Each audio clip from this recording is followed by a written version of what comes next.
Can we listen to all of our voices, great frogs and others, the best of who we are as a species, as a nation, as an imperial experiment, as an imperial democracy? And yet, as my dear sister Marianne says, recognize that there's the best in America that has always understood that if our lives matter, if Black lives matter, we're going to have to make sure that democratic practices and orientations and means of being in the world are reproduced and expanded. If any lives matter, you're going to have major radical democracy. But can you have radical democracy in America without empire, without white supremacy, without male supremacy, without transphobia, without homophobia, without losing sight of the humanity of Muslims and Jews and Arabs? It's an unanswered question. We just don't know.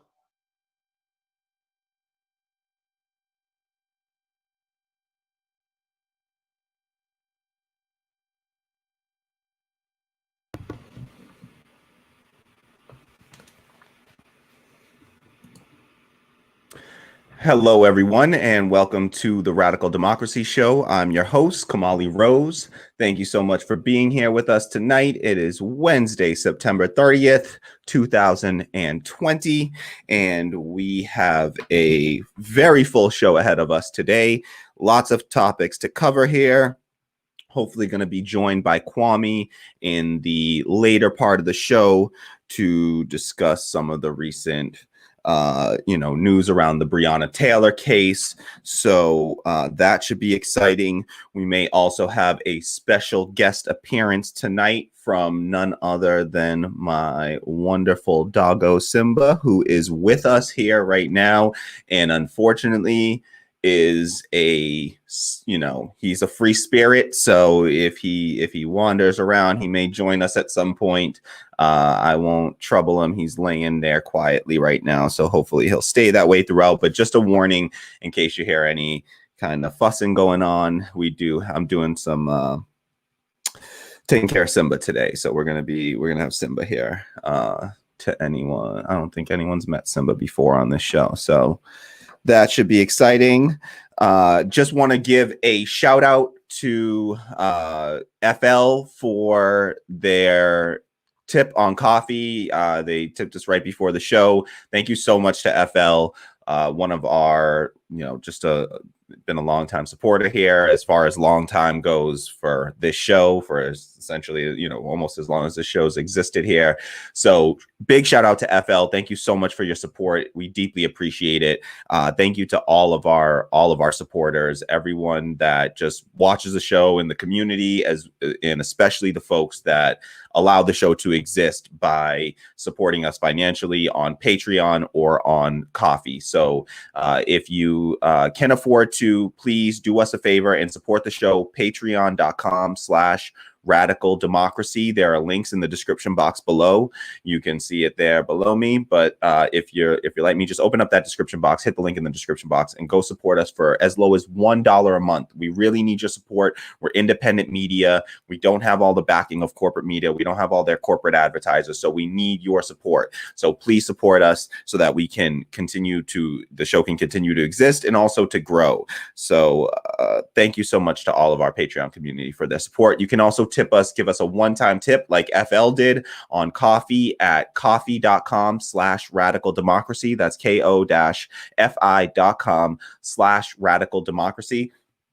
That takes the place of the super chat feature on YouTube right now because we don't yet have that feature enabled. We have some exciting news to share, which is actually that we have now officially met the requirements to apply for monetization on YouTube. So we already had over 1,000 subscribers. We're at nearly 1,150 subscribers now. And today we just crossed the threshold for monetization. So for 4,000 watched hours in a single year. So now that we've crossed that 4,000 watch hour mark, we are able to apply for the YouTube partner program, which would allow us to use the super chat feature, also potentially put ads on our videos, but that's something that we're going to have to talk through with the community on and get a reading of, you know, how, do people want to deal with ads? That will particularly be for our Patreon community to decide, because they're the ones that are paying money. We will make an effort to not put ads, because I'm generally, I don't like them as a leftist, as a socialist. I don't think that we should be, you know, bombarding people with advertisements all the time. So, but this gives us the ability to apply for the YouTube partner program. There's no guarantee that we get accepted on our first application. However, the application, due to COVID-19 reasons, there are delays in the application processing. So we just found out today. Unfortunately, we're super excited. Thought it might be like a 1 week tops process. Turns out it could take up to a month to find out if we're going to get monetized. So I understand, you know, don't want to like force essential workers or folks to be, you know, working in unsafe conditions or anything like that. So I certainly want them to do whatever's safe. So we have to just be patient here, and we'll have to wait for, it could be up to a month or longer even, for them to actually let us know whether we've been approved for monetization. If we don't get approved, I think we can wait a month and then we can reapply. So we'll keep you posted on that. We'll definitely keep you up to date on that. And hopefully, if all is well, keep your fingers crossed, as Tammy says there, fingers crossed, we will get across that line and we will be monetized on YouTube. We'll have our super chat feature enabled soon. So really exciting stuff. Super excited about that. That is an awesome milestone to hit. So, you know, from here, it's just about growing the channel out, getting enough support, enough Patreon patrons in order to make this thing function, to allow it to continue to function. We don't need it to be profitable. We just need it to be sustainable. So we're not looking for, you know, we're not looking to build a profitable business per se. We just want a sustainable business, just something where we can pay everyone who works, who contributes. We can pay them. Well, everyone contributes in this community, but everyone who does some work for us, we want to be able to pay them. And, you know, just folks that are supporting the show. For instance, and yeah, to anyone who's here with us right now who hasn't done so already, please immediately hit the like button. If you're watching this on mobile, then just close out the live chat. You'll see the like button there. Hit the like button, subscribe to the channel, and then if you don't mind, please share this out as well, far and wide. Share it out for us, so we will appreciate that as well on whatever social media you use. In lieu of that, speaking of folks in the community helping us out, want to give just a tremendous, you know, send out appreciation, thanks, and just give a tremendous shout out to Patreon member X, for formerly known as underscores around here, who designed our new logo. So you'll notice on right down here on YouTube, you'll see a watermark here. You can actually hover over that watermark if you're on your laptop or desktop, and you can subscribe that way by just hovering over that watermark that should be floating right around here. So you'll see the new logo here, and you'll also see the new logo like in our it'll take a little while to update in everywhere, but you'll start to see it when we launch a new video. The channel, when you go to the channel, you'll see a new logo there. We still have the same old banner, but we'll work on updating those as time goes on. So it's always an ongoing process. So just a huge thank you to X for that work that they did. This is the kind of thing that we would like to pay folks for any kind of labor that they do. And in order to do so, we need funding. But X is one of the funders of the show. So this is how folks are supporting in the community right now.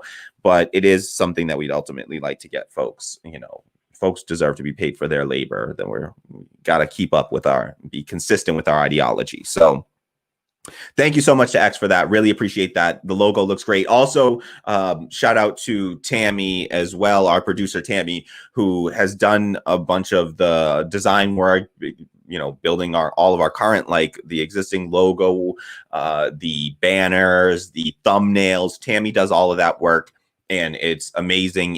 takes, it's really difficult stuff for me. I struggle with it, so it really helps a ton and allows the show to continue to chug along. It's why we've been able to get more content out recently, is in large part thanks to the work that Tammy's doing behind the scenes. So shout out to our super producer Tammy. If you would like to support her and help us to get a mic for Tammy so that Tammy can join in on the conversation, not just in the text chat, but just, the conversation here as well.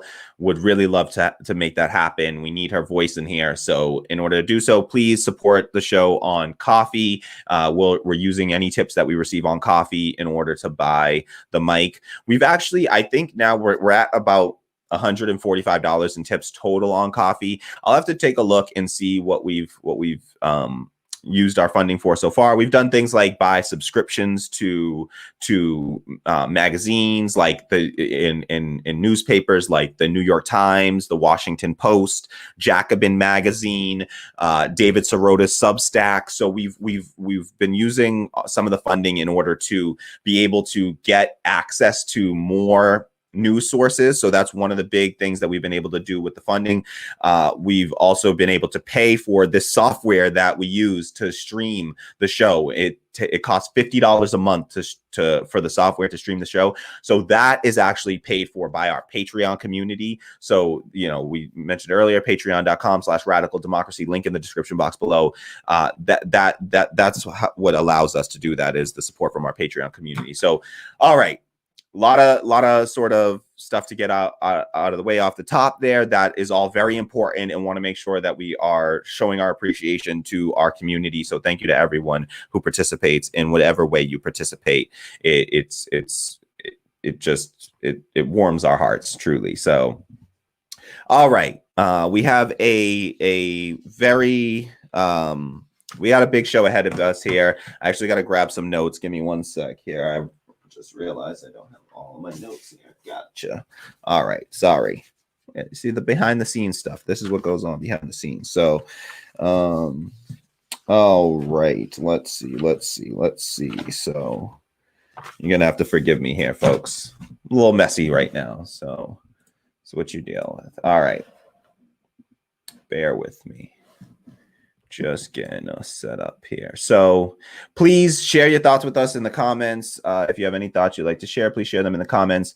As I said, we got a lot to get to today, so we are going to get right to it. We're going to be discussing some of, let me just say too, I'll get this out of the way. I don't have a planned segment on this right now. I should have pulled up. I think Crystal Ball and Saga and Jetty did a good take on the debate last night. So last night was the first presidential debate for the general election campaign between Joe Biden and Donald Trump. Of course, there are other candidates running, particularly the candidate that I intend to vote for, Howie Hawkins, is also running, but is not allowed on the stage to debate with them because of our arcane electoral rules. And so we have we just had a debate between the two major party candidates, Donald Trump, Joe Biden. I think we can all agree. One thing that we could all agree on was it was one of the worst debates in American history. It was just, there was no substance to it whatsoever. There was almost no policy discussed. We watched it here. We did a live stream of it. You could check out the live stream. But honestly, if I'm being real with you, this isn't good business per se. Don't watch that. Like, don't waste your time. Don't watch that. Please don't do that to yourself. Like, you're not going to be any the better for it. There's nothing to gain from having watched that debate last night. It was a miserable 90 minutes. To anyone who, drank some alcohol, took some drugs during the stream, you probably fared better than we did here. I totally understand. I wish I should have done some shrooms for that one or something, because I don't even know. One's mind needed to be tweaked for that thing to get through that comfortably. So it was a shit show, to be honest. I mean, it was 90 minutes essentially of Donald Trump just sort of like talking over Joe Biden, them sort of doing this childish bickering back and forth. After the debates, polling shows that by and large, I think it was around a 70-30 margin. People that watched the debate felt that they that Biden won the debate. I saw one great tweet from Frank Luntz. Actually, I don't know why did I not queue up a story for this? I should have queued up a story. I'm sorry. It was a long day, busy day, so forgive me. But Frank Luntz tweeted out, he's like a Republican GOP like pollster. He does these what do they call it when they get people together and they focus groups. He does these focus groups. So he's really famous for doing all these focus groups where he'll have voters get together in a room and he'll do this, he'll interview them. He does some during the debates, like a live one during the debates.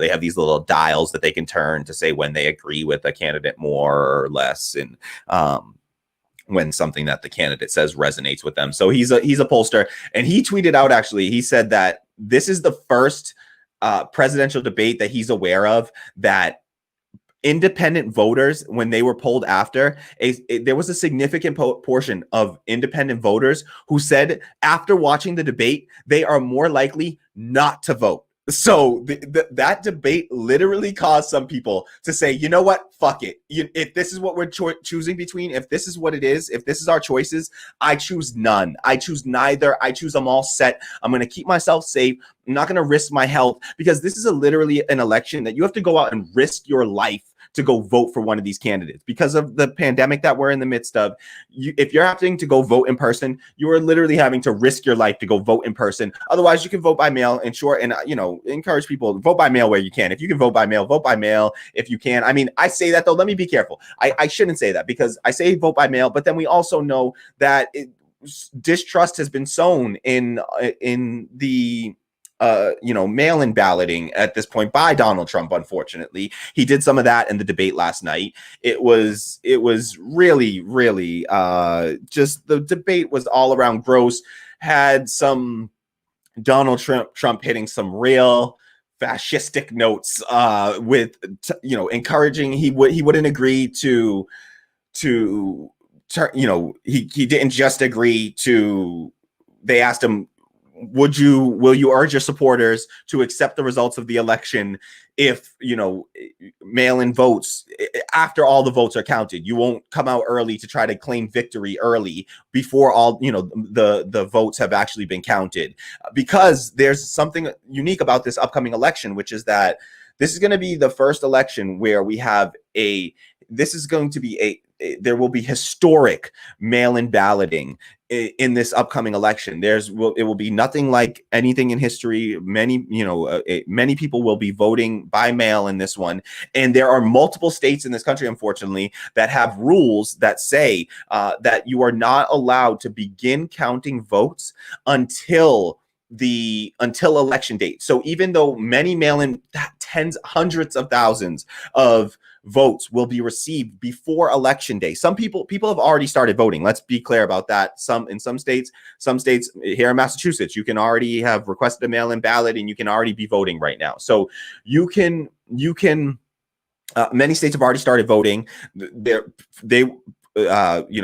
Offices will be, town clerks, and they'll be receiving ballots for the next few weeks in a lot of states. But in some states, some of them are key battleground states, mind you, Michigan, Wisconsin, Pennsylvania, none of those states can begin counting ballots until the day of the election. So until the polls close. So they have to wait until after the polls close to begin counting votes. So that means that you're talking about before they could do it was okay for them to not start counting those mail-in ballots necessary. And those mail-in ballots, there are oftentimes it's trickier. It's a longer process to count the mail-in ballots than it is to count the regular ballots, because there are just additional steps like the envelopes and the types of, there's a second envelope in some cases, an inner envelope, an outward envelope. There can be a lot of instances of mail-in voter suppression, people's ballots getting tossed out essentially. So Donald Trump was asked, will you urge your supporters to not vote, will you urge your supporters to wait until the ballots are done being counted in order to declare a winner? Donald Trump said, wouldn't agree to that basic notion.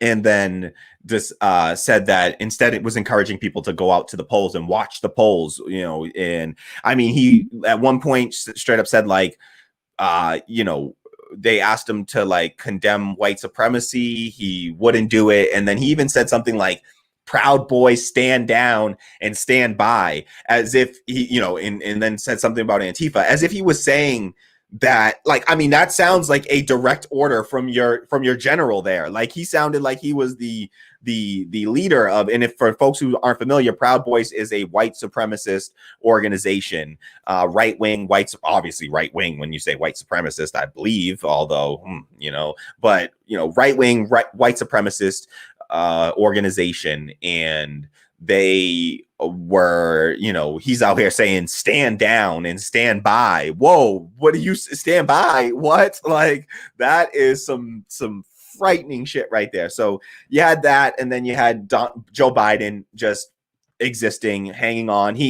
People said he came across as presidential. I mean, people were pleasantly surprised by how Joe Biden did. That was one of the things that, one of the issues we talked about going into the debate was that there was all this talk.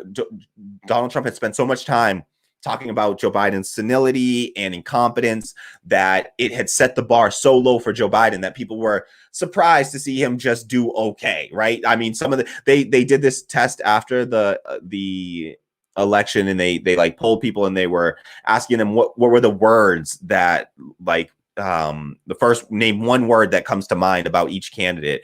And like some of Donald Trump's were like unhinged, like bully, you know, just those sorts of like whatever, you know. And then for Biden, it was like politician, presidential, competent. Oh, coherent was one. Coherent. So it was like, well, he's coherent at least. So I think that people were by and large sort of, it's seen as Biden having won the debates. I think that honestly, the initial takeaway that I had was that Trump would have been seen as the winner because of stylistically he sort of trampled over everything that Biden was saying. But it seems like the voters that watched, they were, you know, it's going to be a sort of more, I believe, moderates watching, maybe some far, you know, right folks. I don't think you got a whole bunch of leftists watching the debates. And so I wouldn't be surprised to see a crowd that cares more about sort of the decorum, civility, politics, that sort of thing. And so this seen as like, well, Trump was being rude and interjecting and not giving Biden a chance to speak. So it was just a lot of nonsense, and we all came out. We were all the real losers, as I said last night. I think the real losers of the debate were everybody who had to watch it. So that was the debate. You know, you can check out our coverage on it from yesterday, but honestly, just don't do it to yourself. Don't waste your time. There was no substance. Honestly, I mean, I took notes. I took pages and pages of notes and throughout it, and I was watching and waiting to hear any mention of policy. And I noted every time I heard a policy mentioned. And I'm telling you, it was like maybe 1 minute total was spent saying words about policies, anything that could be related to a policy. The only concrete policy I think Joe Biden talked about was raising the corporate tax from 21% to 28% during the bit on the economy. But it was, you know, by and large, substance free. It was just totally just an act of spectacle and no substance, all spectacle, no substance. And I think that favors Joe Biden because Donald Trump is losing in the polls right now on the national averages in the polls. He's down by 7 points at this stage in the 2016 election. Hillary Clinton was only up by about 3 points, 2.9 percentage points. So he's more than doubling Hillary Clinton. He's doubling Barack Obama's total from 2012. So there is, you have a situation where this is a very unique circumstance that we're under. Biden is significantly ahead in these polls. And I know everyone will be like, well, polls can't be trusted. But the polls last time in 2016 were actually pretty accurate. They it turned out that it was within the margin of error is what we ultimately saw. It was just that the polls just didn't, the end result was actually within the margin of error of the polling averages. So, and even in those like 538 estimates and stuff, when they say like, Hillary Clinton has a 70% chance of winning or 80% chance of winning, that doesn't mean 100%. So even those like estimates, those models that they use to try to calculate the probability of one candidate winning, those also have it's not 100% ever. And so the polls here these are significant. I was one that was saying for a while that, Donald Trump had a real chance at this thing. At this stage, I think that it will take something shocking. The so-called October surprise would have to be very surprising here. And I just think that Joe Biden's been in the public eye for decades. We already know all the terrible things about Joe Biden. I don't think that there's going to be any new type of oppo dumps that they can really do for Joe Biden. I don't see anything massive happening here. And I think that Joe Biden will sort of coast to a victory in November at this stage. So that's what I believe will happen. I think that, everyone's wary of trying to make predictions. Nobody wants to look like a fool saying that Donald Trump has no chance, especially while he's the incumbent president. That would just be foolish. There's always a chance. Joe Biden isn't doing anything. His voters aren't very sticky. There's not a lot of enthusiasm behind his voters. And we have a convoluted electoral college system that can always end up, shocking us all. And so Joe Biden is 100% going to win the popular vote. There is 0% chance that Joe Biden loses the popular vote. The question is, will he win the electoral vote? That's what really matters. The scary thing, because of what we talked about earlier with those mail-in ballots, is that we could have a scenario where on election day at the end of the night, Donald Trump looks like he's up by a comfortable margin. And then as those mail-in votes begin to get counted, Joe Biden pulls ahead with a lead. And that would create a, hysteria amongst Trump supporters. I think that if it goes in the other direction, those results will be accepted and that will be fine. If Biden is up in the lead and then Donald Trump comes from behind and wins with the mail-in vote, I think that would be accepted by both sides. I think that because I think you got generally rational people, generally speaking, in the Democratic Party at this stage. I think there is a base of the GOP, of the Republican Party, where you have the far right sort of Trumpist extremists who are going to have a lot of difficulty accepting the results of this election, even if it's a clear win for Joe Biden. I think that there's a set of them. Not that should, deter anyone from voting and doing whatever you feel is right in this upcoming election. You go, you make that happen. You do what you got to do. So, all right, enough about that. Let's get to some stories here. So this has been going on long enough. All right. So our first story up today is just something that I came across on there was actually an interview on the Vanguard. Shout out to Gavin and Zach from the Vanguard on YouTube. Check out their channel, Fellow Leftist Podcast. So they interviewed a candidate for county sheriff in New Hampshire, and they recently won the GOP nomination. So Aria DiMezzo is a transgender Satanist anarchist who won the GOP nomination for county sheriff. And I thought that it was a really interesting story because of now, realistically, there's a 5-term Democratic incumbent that she's going to face off against in November. And it would appear that based on that's a safe seat for the incumbent. So not terribly likely to win, but I do think that her story is still important because of sort of what she's noted in here, honestly. So let's take a look at that. And this is an article from Pink News, and this was from September 18th. Transgender Satanist Anarchist wins Republican County Sheriff nomination on a fuck the police platform. So this is an article by Lily Wakefield in Pink News from September 18th.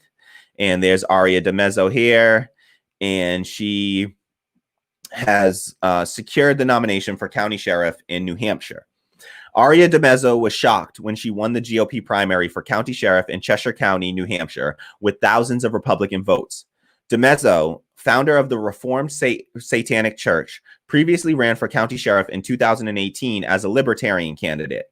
But when she found out that the previous Republican nominee was no longer running, she joined the Republican Party with 2 days to spare before the candidate deadline. Explaining her surprising victory in a blog post, DeMezzo wrote, I went into it expecting that I would lose the primary to a write-in candidate because I didn't think that so many voters were just completely and totally oblivious about who they are voting for. Because the fact is that you didn't bother. You trusted the system. You trusted the establishment. You trusted the party. You felt safe. You were sure that there must be some mechanisms in place to prevent from occurring exactly what just occurred. Your anger is misplaced if you direct it at me. Please listen. Your anger is with the system that has lied to you. Your anger is with the system that convinced you to believe in it, trust in it, and have faith in it when it is completely and utterly broken. More than 4,000 people went into the voting booth on September 8th this week, and they all filled in the circle by my name, despite knowing absolutely nothing about the person they were nominating to the most powerful law enforcement position in the county. That's a level of recklessness of which any decent human being should be ashamed. You can see some of her campaign signs here. Aria DeMezzo for sheriff. That's the F the police sign there. Transition to freedom. Disarm the police. I love that because that's something that I strongly advocate for, disarming the police. Like, we need to have a first responder unit of our peace officers who don't show up with guns. You can take away their guns, and 90% of the officers in the UK do not carry guns on them. So it's absurd to think that it has to be this way. She added, I'm running for sheriff because I oppose that very system, and the sheriff has the most hands-on ability in Cheshire County to oppose that system. The system that let you down by allowing me, and she says, this is a quote from her. So, quote, the system that let you down by allowing me, the freaking transsexual Satanist anarchist, be your sheriff candidate is the same system I'm attacking. I'm sorry, and I know it hurts to hear, but that system is a lie. The entire thing is a lie. It's broken from beginning to end, and my existence as your sheriff candidate is merely how this reality was thrown into your face. So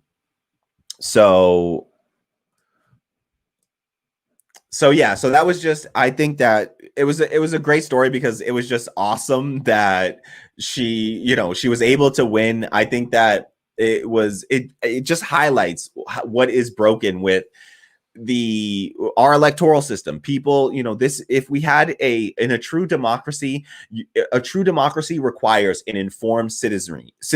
So if you don't have informed citizens, you can't have a functioning democracy. You end up getting what we got here. And this is on the media by and large. It's not these people's fault, really, but it also, in a large part, it is on the folks that are just so tribalistic. Now, let me say, I'm saying this from my own personal experience. I'm guilty of having voted for candidates, local candidates in particular. I think that we do this, and it's something that I did for until 2018. So the first, say, at least like 10 years of my voting life, the down ballot candidates, I barely knew anything about them. I pretty much would know the presidential candidate, and then I didn't know much of anything about the down ballot candidates, and I would end up just voting for the person with the D next to their name, for the Democrat, right? So you just end up voting for a Democrat. And what that does is that reinforces their thinking that, listen, they're going to get our votes no matter what we do. And so what my new,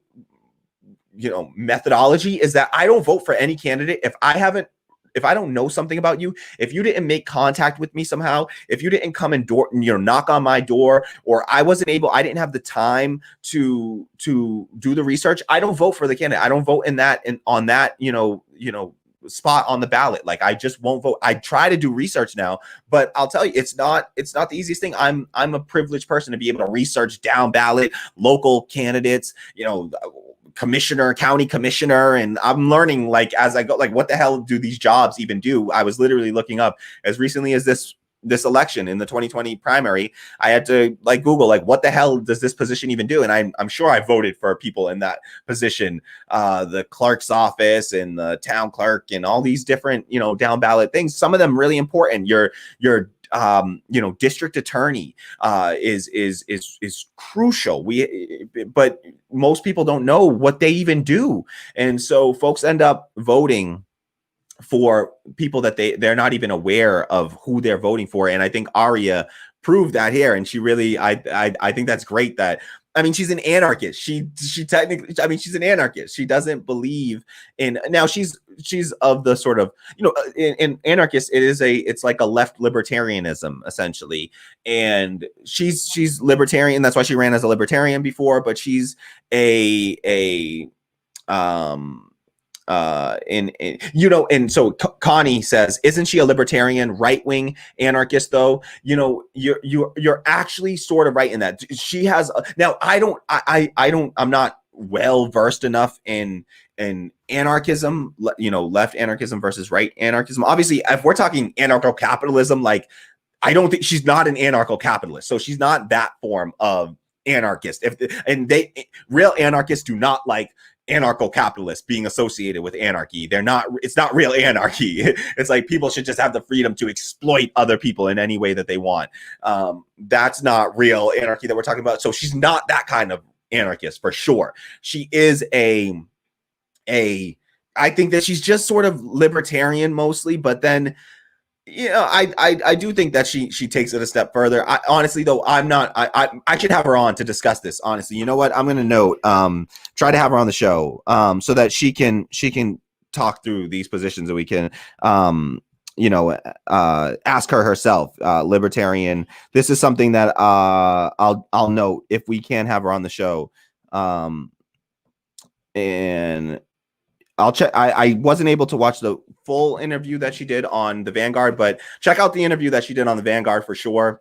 They may have went into that. I know that they asked her some questions about specific libertarian positions of hers, and she at least commented on that. I don't know. I don't remember, and don't think that she got into the actual general question of, her political ideology, generally speaking, anarchy versus libertarianism. And so I think, she holds a lot of left-wing positions, and then she's also libertarian. So, but some of the positions, if I can remember, one of the things that I disagree with her on, I'll try to remember. There were just some libertarian things where it's like, Gavin, I think, asked her if she supports like a private police force, which I don't recall her response to that, but I know she is hardcore in the camp of like, defund, demilitarize the police, and disarm, defund, disarm, demilitarize the police. So disarm the police is a strong left-wing statement right there. So I don't know. I give her major props. I would love to see her win this election. I mean, for my county sheriff, I believe I voted for abolish the police for my county sheriff. Like I did a write-in of abolish the police. And so yeah, I would definitely I'm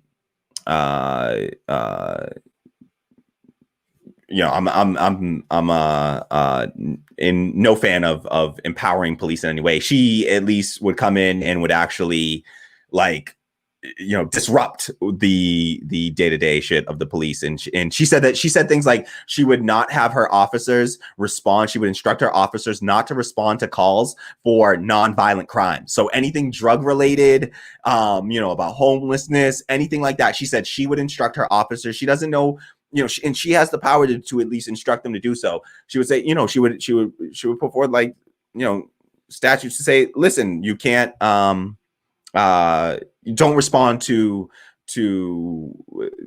drug related crimes, things like that. So I think that's that would be amazing. Now the likelihood, unfortunately, sadly, 5-term incumbent that she's facing off against in what seems to be a Democratic county. So, but anything can happen. Who knows? Because she's not really a GOP. She's not a Republican. She's not an actual Republican. She's there's probably the Republicans have nobody to vote for essentially in this upcoming election, really. So I love her for that, and it would be great to have her on the show. Connie says, I'm just really suspicious of anyone who calls themselves a libertarian in the U.S. because that term's been hijacked by right wingers. Yeah, she ran under the Libertarian Party. I am also very wary of folks that call themselves libertarian for some of the reasons that I just said. I think that they tend to be like anarcho-capitalists, and they are, their idea of libertarianism is this idea. For folks debating libertarians, I think the best debater of libertarians is Sam Cedar on the Majority Report. On the Majority Report, the one piece of content I really enjoy watching of that show is Sam Cedar debating libertarians. It's just a work of art, and it's beautiful to watch. Every time he debates one of them, he absolutely just dismantles these people, and it's hilarious, and it's just great TV. I think Shin has mentioned the term libertarian anarchist before. I'm not sure about what aspect, like what spectrum on the left they are. Yeah, so Shin, one of our frequent commenters here and regular viewers, Shin, once Tammy was saying, has commented that they are in a libertarian anarchist. And so hopefully if they join us today for this conversation, Shin, feel free to jump in and comment as well, to let us know some of why you feel, talk to us about your ideology and what you believe separates, how do you differentiate, and just how do you define libertarian anarchy? Connie says that she is because Connie, I just assumed, but Connie says that they are an anarcho-communist themselves. So that is really cool. Please feel free to let us know more about what that what that ideology entails, how you define that, specifically where you draw the line, because it sounds like you're a little C communist, not big C communist, as far as like state capitalism goes, because, big C communists I associate with like state capitalism, the state being the employer, centralized planning through the state. Let me know if that's something that you believe in, Connie. Connie says, I'll definitely check out that Vanguard interview. Please do support other left media. We need to build solidarity and build a united left. So please support other left media as well. Independent left media. Definitely check that out. So Connie says she is right. I don't know who she's. Oh, she is right. Okay, gotcha. The pronoun. Okay, thank you so much. Okay, so I'll try to remember that going forward. Thank you, Connie. So she's correct. Awesome. Thank you for clarifying that. Really appreciate that. X says, howdy, folks. Howdy, X. Shout out to X. We gave you a shout out earlier. I hope you caught that earlier, but honestly, I rambled for a bit at the beginning of the stream, and I apologize for that. I'm trying to tighten these up and make these more concise, but shout out to X. Big thank you to X. I want to say a personal thank you here. Thank you, X, for all the work that you've done in helping us to design a new logo for the show. So you'll see X's logo like right down here. If you're watching on YouTube right now, you can hover over that and subscribe right now. If you are not already subscribed to this channel, subscribe now. But you can check that out. And thank you to X for all the work they've done. We'll continue to develop, the logo and designs for the show, and that will be it's a constantly ongoing process. It's always fluid. It will never be done. But thank you to X for all the work that they've done into helping us make that happen. X says, no sweat, gonna work on that today. Thank you so much. So we've updated our logo now on the channel, so you'll see a new logo here. I should pull it up and let me pull up somehow. I'll figure out a way to pull that up. Tammy, could you pull up the logo and pop it up on screen? All right, Tammy's going to do that for us. All right. So all right, let's get to it, folks. Let's keep pushing along. So we will have, maybe we can have Aria DiMezzo on the show. I would like to do more interviews and speaking with more folks like that. I'm honestly, it's something that I'm still nervous doing that stuff. Like, I don't feel I'm not trained in it in any way or anything like that. And so I get nervous about it and just like, I don't know, I got to learn. So the more that I have guests on the show, I think the more comfortable I'll get with it. So hopefully, we'll have more folks on as time goes on. All right, Tammy's going to pop up our new logo here for you so that you can check that out. So ta-da, that's our new logo. So big shout out to X for doing that work. That is the new Radical Democracy Show logo there. And we really, really appreciate that, all the help with that. It looks awesome. And for folks that don't know, I think most folks know my last name is Rose. So I'm glad that we got to incorporate the rose, which is also, symbol for socialism, into the logo. So, and the raised fist that we, from the original logo, really cool stuff. I just really appreciate that. Thank you so much for doing that work, X. That's amazing. It's really amazing. I love it. And Tammy loves it and we all love it. And hopefully everyone else loves it too. Feel free to leave your thoughts in the comments there. Give X a shout out as well and some thanks in the comments. So appreciate the work. Thank you so much. All right. I'm going to keep cruising along. I need to get better at this. Now that we've crossed our threshold for monetization, I'm going to really make a strong effort to try to tighten up the show, make it more concise. Don't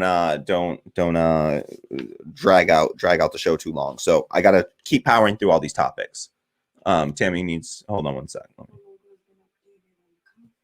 Oh yeah, our logo has been updated on our Coffee, on our Patreon, on YouTube. So thank you so much to X for that work. It's proudly and prominently displayed everywhere, and we will continue to send our thanks and appreciation and give credit to the community. This is amazing. This is I could only have dreamed of this. We have like true community participation, and the way that this we're trying to build a democratic workplace. We want to have work with our community as much as possible.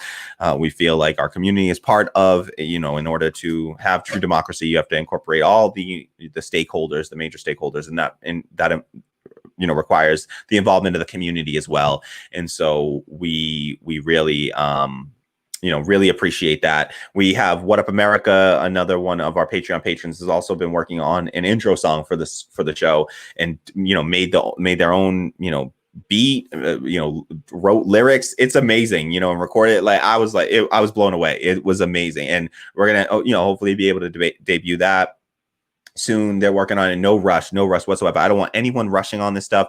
You take all the time that you need, because it's you're doing this. We can't pay you right now, and so it's just it's incredible to have that sort of support from the community. I'm overwhelmed by it, to be honest. So it's in a good way, and like it's just amazing. So deep gratitude to everyone for helping us out in that way. Thank you so much.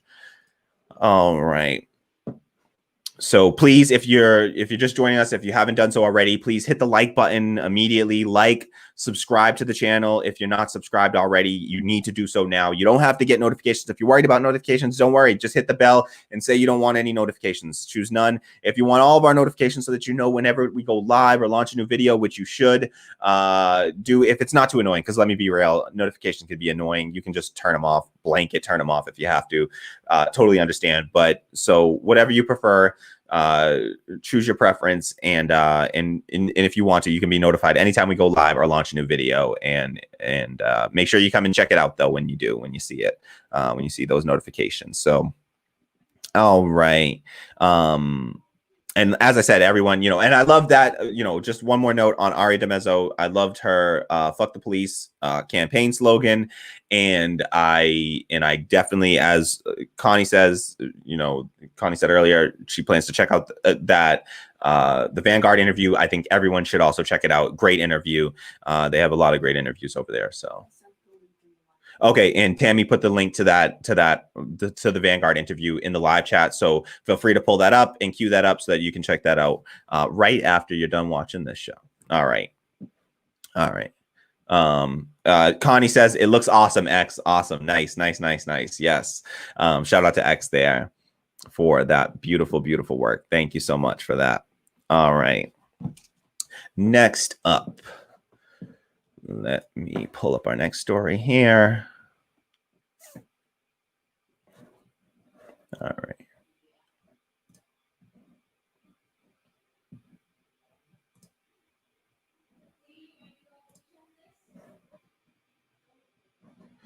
All right. So we have two stories coming up here on that just highlight the unfortunate weakness of the Democratic Party. And so we're going to see how the Democratic Party, the power structures that are failing the people. Of course, we already know how the Republican Party fails the American people in everything they do. They are the party of, both parties that are honestly at this point are the parties of the wealthy, the corporations. I mean, the parties of Wall Street at this stage.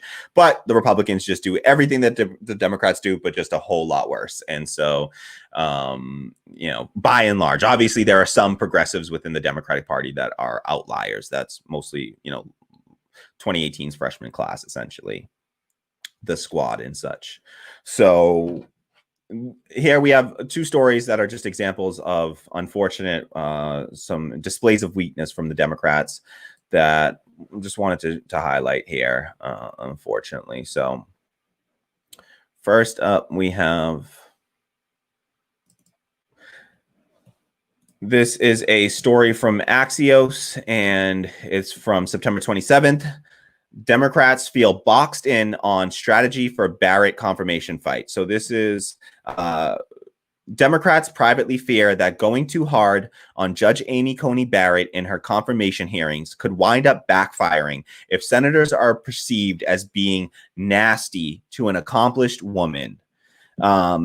So yesterday afternoon, NBC posted a video of Barrett outside her house in South Bend, Indiana, loading 4 of her 7 children. So she's from the same place as Pete Buttigieg. This is what South Bend produces. I think that South Bend should secede from the country at this point. But anywho, moving along. Yesterday afternoon, NBC posted a video of Barrett outside her house in South Bend, Indiana, loading 4 of her 7 children.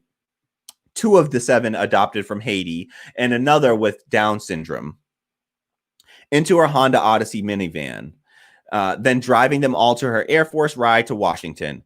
Good luck, Democrats, a Republican tweeted. Senate Democrats recognize the danger. A top Democratic strategist pointed to 3 pitfalls. Liberals mishandling this by boycotting or treating her with disrespect. Feinstein, the top Democrat on the Judiciary Committee, screwing it up. And someone looking like a religious bigot. One more fear on Barrett, the adoption thing, the strategist added. Gotta avoid that. Some liberals, not elected officials, tweeted slurs, quote slurs about adoption yesterday, and were slapped down. We can talk a little bit more about those slurs momentarily. A top Senate Democratic aide said the party has a 3-part plan for avoiding those traps. Healthcare, healthcare, healthcare. That's the Dem playbook. Focused attacks and questioning on Barrett's views on healthcare, including the Affordable Care Act and reproductive rights. Argue that she'd help take away coverage and protection during a pandemic. Give the spotlight to Senator Kamala Harris. Stick to the issues, including labor rights. This already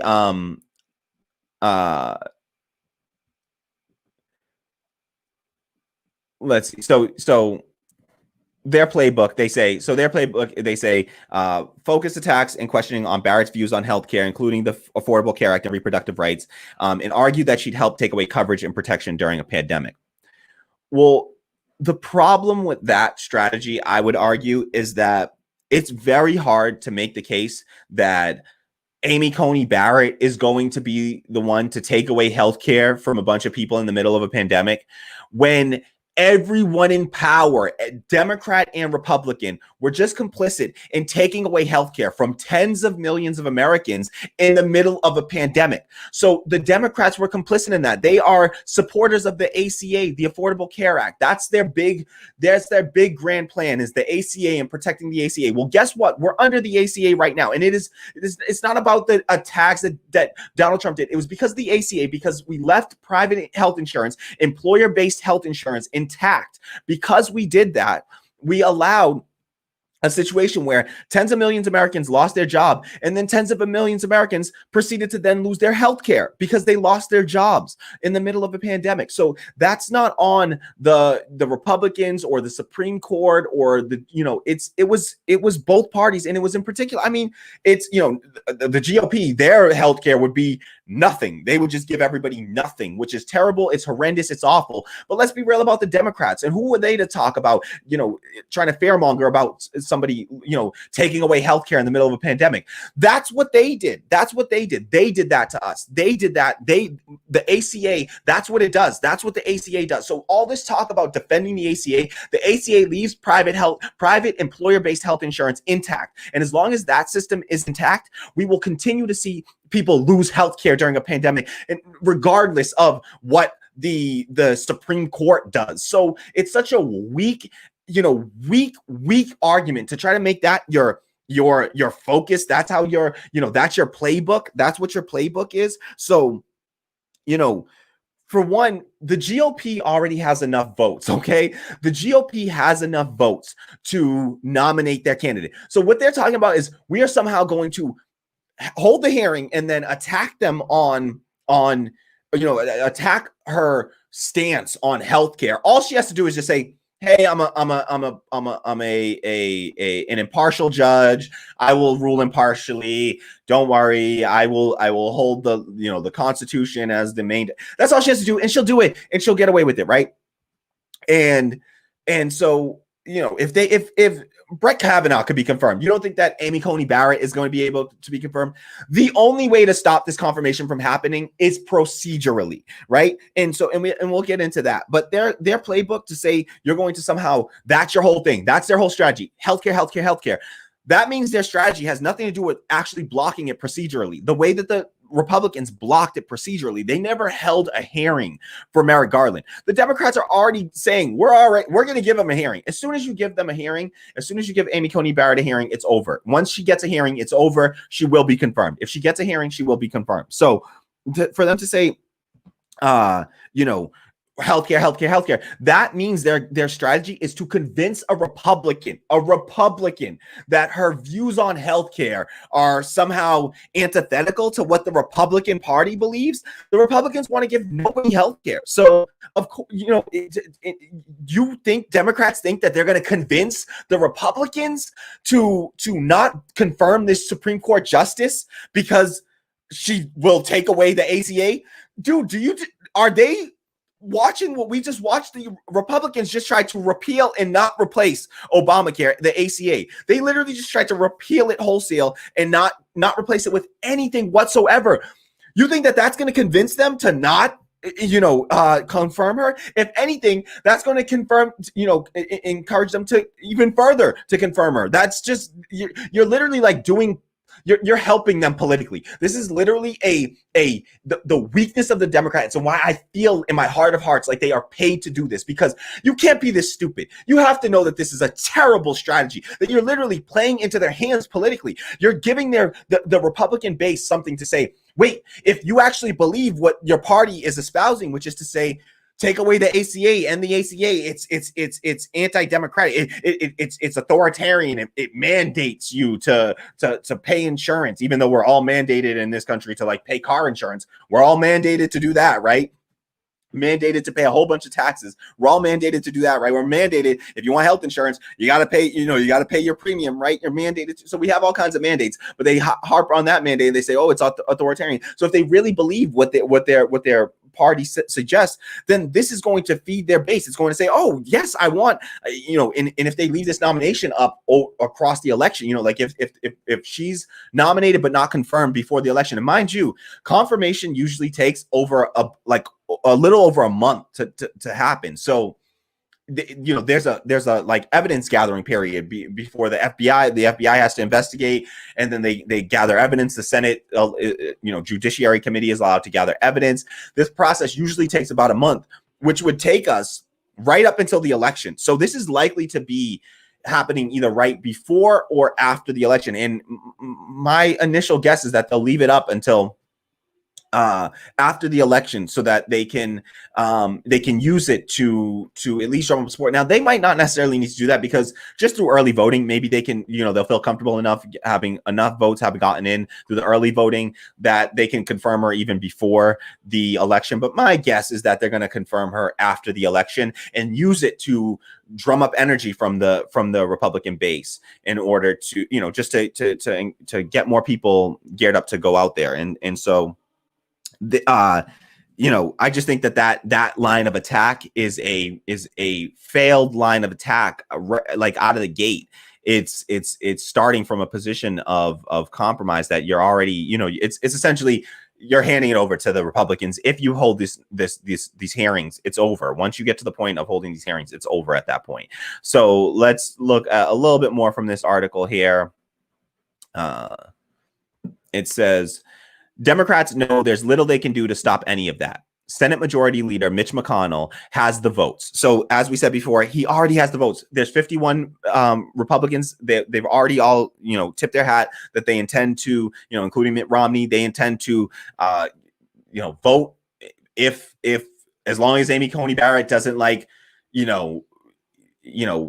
eat, I don't know, like as long as she doesn't do something outrageous in the middle of these hearings, like absurd and outrageous, then she will be confirmed, and unless she starts like hammering six packs in the middle of the hearings, then which Kavanaugh appeared to be doing. But unless that happens, then she's going to be confirmed. And so, because the Republicans they don't even need the Democrats to be there. They can just vote with the 51 that they have, and they'll confirm her. So this is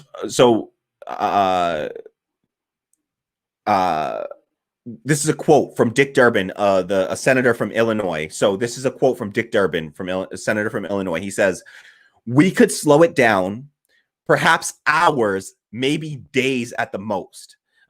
So he's already given up and saying, listen, the best we can do, mind you, the Republicans delayed this hearing the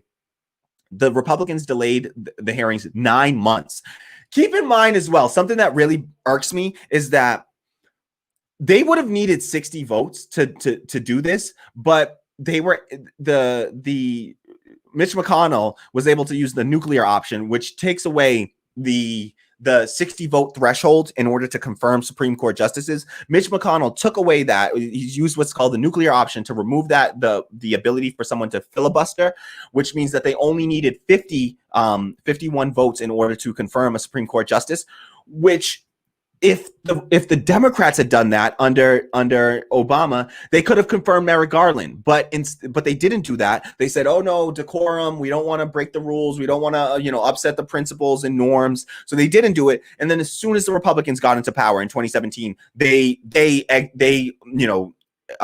implemented they enabled the nuclear option and took away that filibuster and dropped it to 51. So now all these justices that they've had voted on, if the Democrats had fought harder and had made them pay a political price for that, to say, look at how corrupt and anti-democratic they are, they would have had a case to make. But they're weak and they're paid to be weak, and so they don't fight back on this in this front. So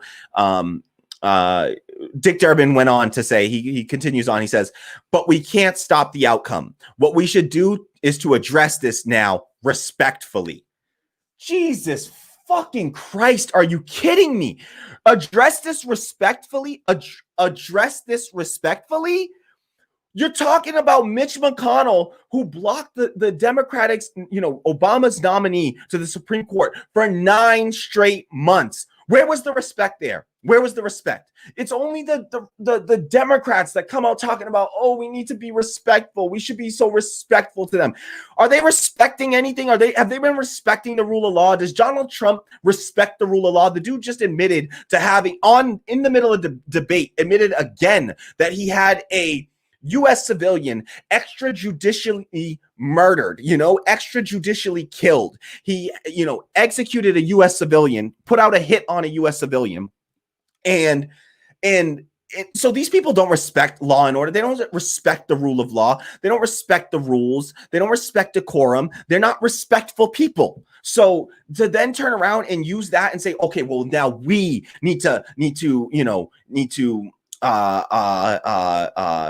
sorry for the terminology, but handicap ourselves by coming out and saying we're going to start from the position of, oh, we need to be respectful to these people who are literally, like, if they believe what they claim to believe, that the Republicans are like fascists and that they're destroying the rule of law and that they're destroying the country. Donald Trump is a fascist. Why are you being respectful to a fascist? Why are you out here worried about being respectful to someone that you claim is a fascist, is an authoritarian dictator? Why are you worried about being respectful to Mitch McConnell, who called himself the Grim Reaper? You're worried about being respectful to these people. There's no semblance of respect from the Republicans to the Democrats. It's only the Democrats that play this weak game here. So X says it. X says Democrats are performative saboteurs. And absolutely, it's all performative. It's always just performative. They're out here, they're paid by the same people. So they have the same owners telling them what to do. And they tell the Republicans to go fight. And they tell the Democrats to roll over and fold on it. And that's what happens. So X says red team versus blue team. So red team versus blue team and perpetual ineffectiveness. To them, things are broke. So why fix them? They all got theirs. Things aren't broke. So to them, things aren't broke. So why fix them? They all got theirs. Exactly. To them, this is a system that they don't see this system as broken. This is the system that put them in power. They see this system as working absolutely like a well-oiled machine. They think that this system is just the bee's knees. Why? They're not going to do anything to actually change the system. They're perfectly fine. They're perfectly fine letting this go on and doing nothing to stand up and to actually, this is where resistance, what happened to the hashtag resistance? Where the hell is the hashtag resistance at? This is the time to resist. Right now is the time that you resist. So that's really, really, just a weak, sad, sad state of affairs for the Democrats. They essentially have shown their hand already and don't intend to do anything to procedurally block this, to politically damage the Republicans for doing this. And if anything, the political damage that they want to deal is not of any significant political damage. It's just enough to make sure that the Democrats can maintain power in at least one of either the House or the Senate. They don't want full power. They don't want control over all three, branches of government because, the three chambers of the, House, Senate and the executive office. And so they don't want control over that. And they because then they know that they'd have to actually, do legislative work and actually put policy forward. And so they want to be able to always be a controlled opposition.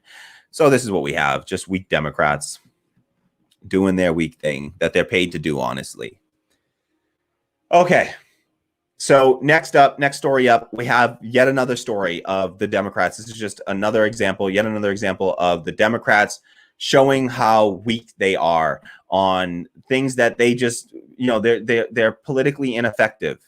So, all right, real quick, let's get to this comment from X first. So X says, the respectfulness preserves the climate of quote unquote civility, where real challenges to the status quo are discouraged. Keep the wheel spinning and keep reinforcing the way they want people to respond. Exactly. Absolutely. It's just meant to just keep things going as they already are. And so this so-called party of resistance, they only resist Trump. They resist him from the right half of the time, on things like Syria and foreign policy. They'll resist him from the right. And then even on trade sometimes, they'll resist him from the right. And then and do this performative resistance from the left whenever they do, pretend as if they're trying to resist from the left. But I mean, they so-called resist him. If you were really afraid of Donald Trump, would you vote in favor of his budget, his military budget every year? They wouldn't vote for his, absurd military budget every year if they actually were against Trump. So if they wanted to do any real form of resistance. So, all right. To anyone that's, that hasn't done so already, please do us a favor, hit the like button, subscribe to the channel if you're not already subscribed, and share this out on social media. Just got to keep asking for your help to grow the show. If you can afford to do so, also please support the show on Patreon at patreon.com/radical democracy. You can support us for as low as $1 single a month, and your support is deeply appreciated. So please support the show at patreon.com/radical democracy. Links are in the description box below. Link at the bottom of the description box below. Check that out. Click the link. Support for $1 a month, please. And thank you so much for that. You can also send us a one-time tip on coffee while we await our YouTube monetization. So you can give us a one-time tip, no account required. Coffee.com/radical democracy, ko-fi.com/radical democracy. Link in the description at the bottom of the description box below as well. You can also find links to all the stories and, videos that we reference throughout the show in the description box below. So check that out. All right. So next up, we have yet another example of Democrats proving their weakness, their political ineffectiveness. And so let's take a look and discuss.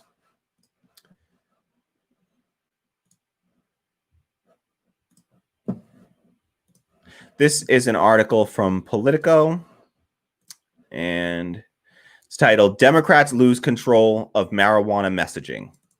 And it's out of Politico. Pandemic worries overpowered Democrats' original selling points of criminal justice reform and broad national support. So removing federal penalties for marijuana looked like an easy win. Removing federal penalties for marijuana looked like an easy win for Democrats 2 weeks ago, but the momentum has stalled. Democrats have been scared off by Republicans' use of the marijuana bill to bludgeon Democrats on the lack of a coronavirus deal. And moderates in tight races worry it will be linked to hits they've already taking. Sorry, let me start that over. So from the top here. Removing federal penalties for marijuana looked like an easy win for Democrats 2 weeks ago, but the momentum has stalled. Democrats have been scared off by Republicans' use of the marijuana bill to bludgeon Democrats on the lack of a coronavirus deal. And moderates in tight races worry it will be linked to hits they're already taking over the quote, defund the police, end quote, movement. So instead of embracing the progressive messaging of this bill as an election win, House leaders are now thinking about punting marijuana until after November 3rd. Okay, great. So what you have here is the Democrats are saying, so there was a House bill that looked like it was set to go through that would have descheduled marijuana. Now, this is, mind you, this bill is practically a cosmetic bill. This bill would literally only pass through the House. There is almost no chance that it would pass through the Senate. So this is just to pass a bill through the House. And they're now saying, and this would be to legalize cannabis at a federal level. That wouldn't make it legal in all states automatically. Each individual state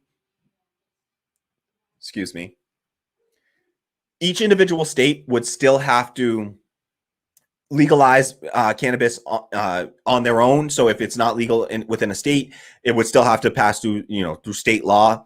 But this would make it so that it was criminalized at a federal level at least. And so you wouldn't have the situation where like sometimes you have to be worried about opening up a shop in states, even because the DEA can just come in at any point and say, oh, this is legal in your state, but it's not legal federally, so we're going to come and bust you up. And so you don't want that happening. And also it because cannabis is a Schedule I drug, it's like classified up there as like worse than heroin and methamphetamine, literally higher schedule than those. The other ones are at least allowed to be used for research and medicinally. Cannabis as a Schedule I drug, it's not even allowed to be used for research purposes or medicinally. And so at the federal level, that's still the law federally technically. So, and this has wide support, bipartisan support, Republicans, Democrats. It has majority support in the country. So this is a widely popular policy here. We're talking about a popular policy, and the Democrats are saying we can't support this popular policy because we're worried that the Republicans will be too effective at using that against us politically somehow, to be able to lump it in with somehow defunding the police, which most of these people do not support. They just straight up, they do not. The Democratic Party, by and large, does not support the defund the police movement. These moderates 100% do not support it, and they're concerned about the language of defund the police, and somehow this being connected to that, somehow legalizing cannabis being, you know, used to bludgeon them in a similar way to the defund the police, rhetoric. And so, because they're worried about the Republicans maybe being able to use this against them politically. Now, my thing is like, what the hell is wrong with you? If you can't use this in favor of yourself politically when it's popular, it's a popular policy. If you can't, use a popular policy to garner more support for it. And I'm sorry, but legalizing cannabis is popular amongst across the entire political spectrum. You're talking about like the libertarians, the conservatives, even because it's like a small government thing. Like, don't have the big government come in and try to regulate these things. So it's a small government issue. It's a libertarian issue. It's a people that are just like it's not a cost effective thing to be trying to police this, and it's also anti-business in some way. So for all those reasons, it can even play well on the right. It has support. It has majority support on the left. Wide, overwhelming majority support on the left. So this is a popular policy here, and they're afraid to back a popular policy for fear of the Republicans being able to use it against them somehow. Against how? It's popular. I assure you this thing, wherever they are, it's popular, and wherever their district is, I guarantee it, it's popular. All right. It will have majority support, whatever district they're in. Why? Because it's popular across the entire country. Wherever you poll it, it gets majority support, bipartisan majority support. And somehow the Democrats are still unable to use that, to be able to control messaging. How do you lose control of the messaging on something that is so popular, on a policy that's so popular? Only the Democrats. So just wanted to show you that,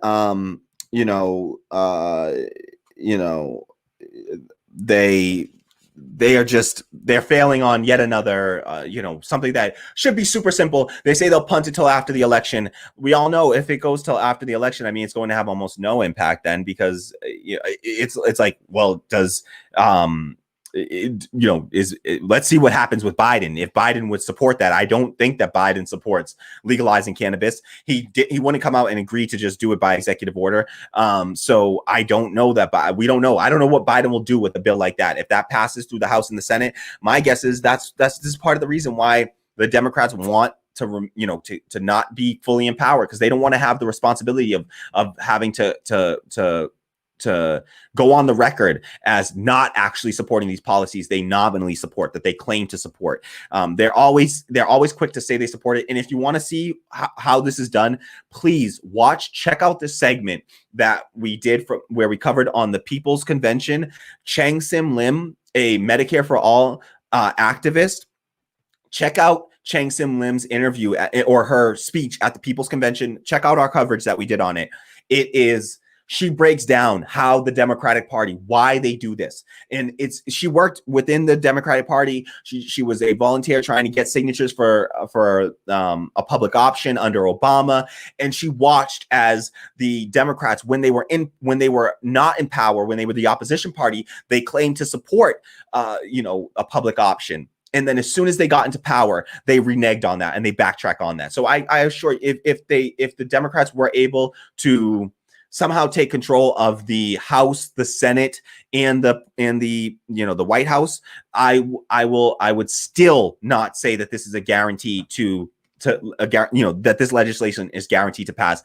There could still be enough Democrats that would go against it. So X says, I think there's even more to it than that. Thinking about private prison industry, would be very curious to know which Democrats are taking contributions from industry lobbyists. Great point, X. This is, part of the private prison industry. They incentivize, they incentivize mass incarceration. And so this in drug offenses, nonviolent, low-level drug offenses is a really easy way to lock a bunch of people up. And it's not just the private prison industry, but even within our public prisons, we have legalized slavery. So it's also incentivized. So for all those reasons, incarceration is incentivized by our current system. And so because we have the 13th Amendment, which allows legalized slavery, it says, well, you can have a cheap labor force if you just imprison people. So we have incentivized the state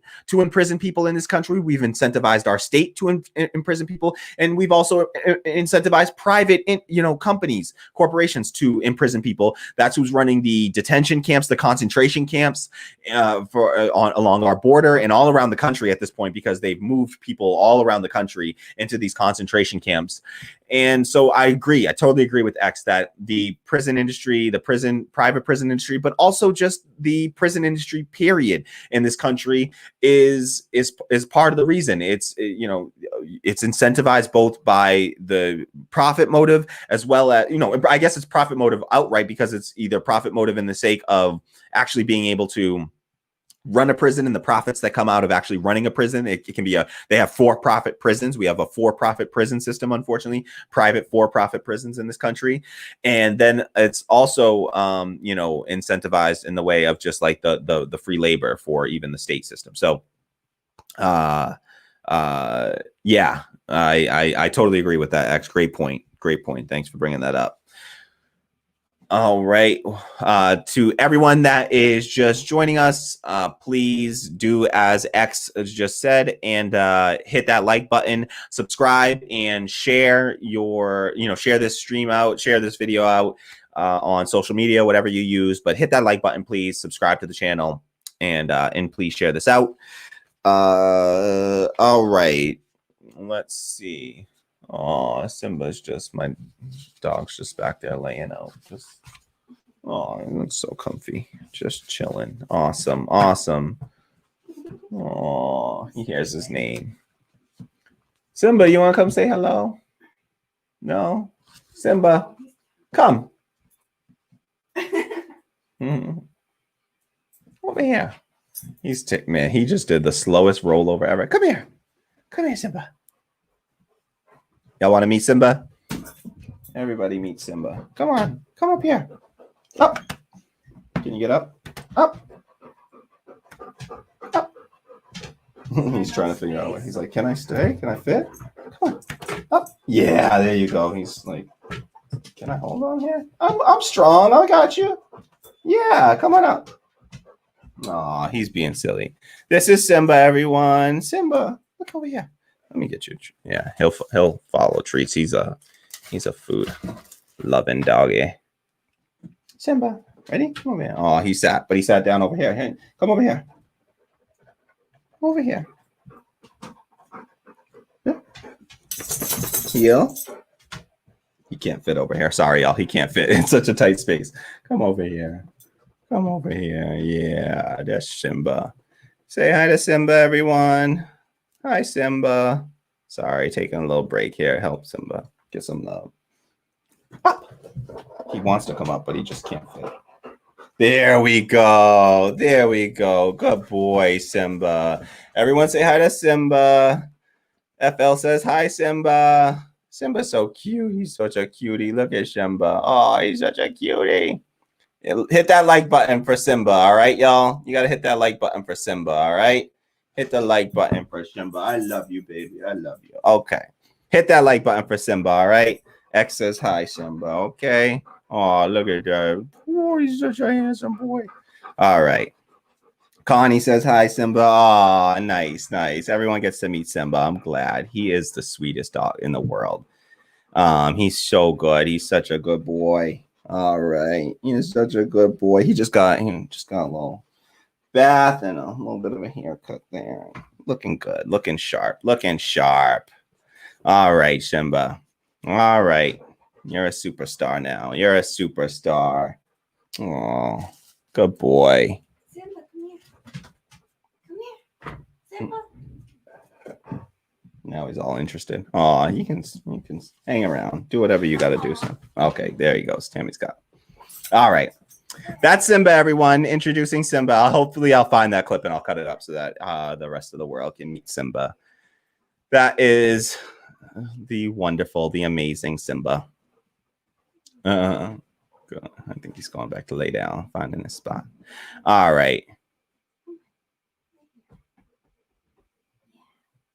I love this comment from X here. Just popping this one out. X says, "Get caught with fire buds, find yourself fighting fires in California." Jeez, like that is absolutely true. You know, you get caught with some cannabis and you end up, you know, with some fire bud, and you end up having to go fight fires, put your life on the line for what we just covered recently, like $2 to $5 a day, $1 an hour. Some, you know, is a good situation for folks.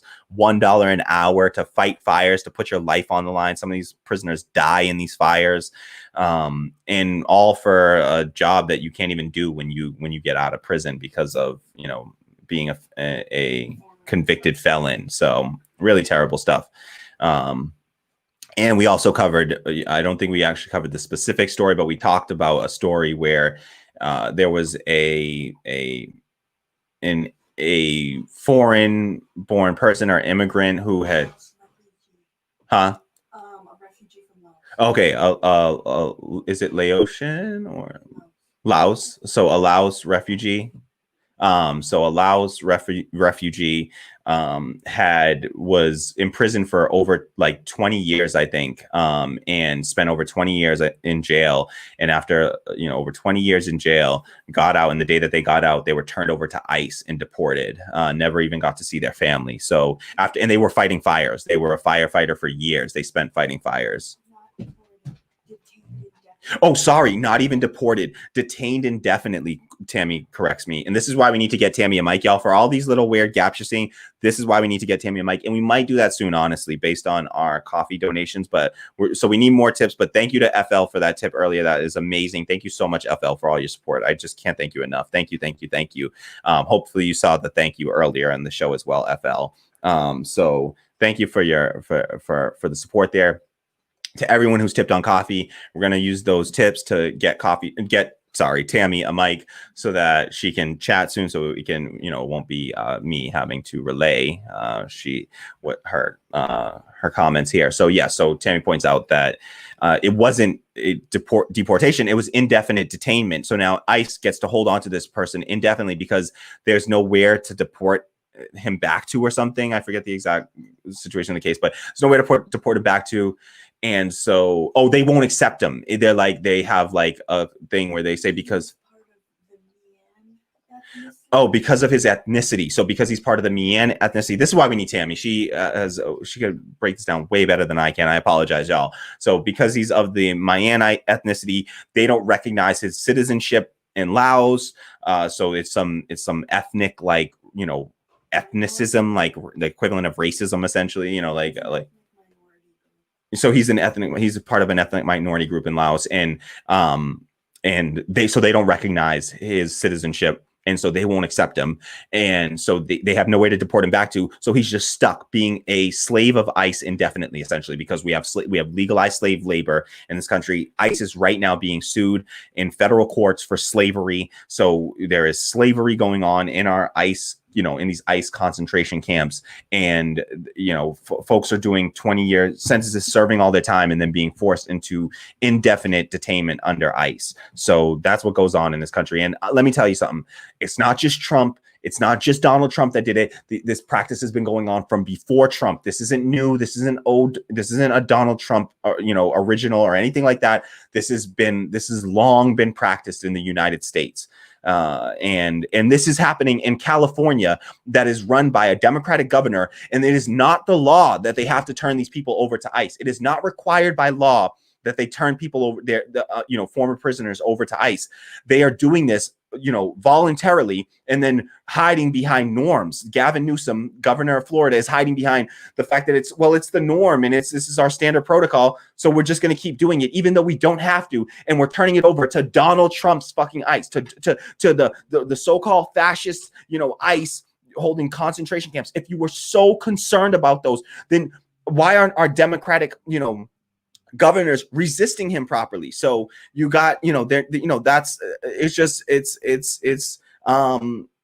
it's not just the Republicans, folks. We have to pay. It's why, we can say all Joe Biden and vote for Joe, and it's going to have the same shit. These same practices they happened under Obama and Biden. They will continue to happen. People we're fighting fires for $1 a day with Kamala Harris as the Attorney General of California. So just miss me if you think that the Biden-Harris administration is somehow going to end this practice. Kamala the cop. I love prison labor. Kamala Harris over here, that she's going to somehow be the savior of Black and brown people out here. Miss me with that. All right. So, all right, let's keep chugging along here.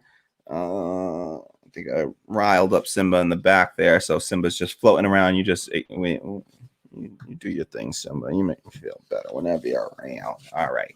Love Simba. Oh, Simba's tripping over his dish. Sorry for the noise, y'all. Just Simba being clumsy. Oh, who's that? Who's that? All right. What do we got up next? Let me see.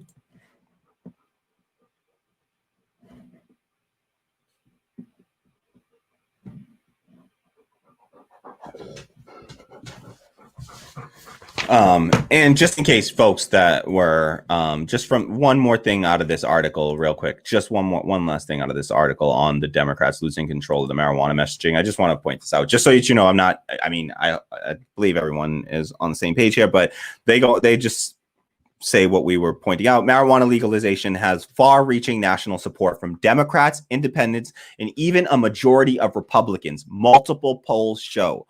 Democrats have touted the MORE Act all summer as a criminal justice reform bill amid ongoing protests over racial equality that a majority of the public supports. A majority of the public supports. So just to clarify, hammer the point home that this is something that has majority support in the country.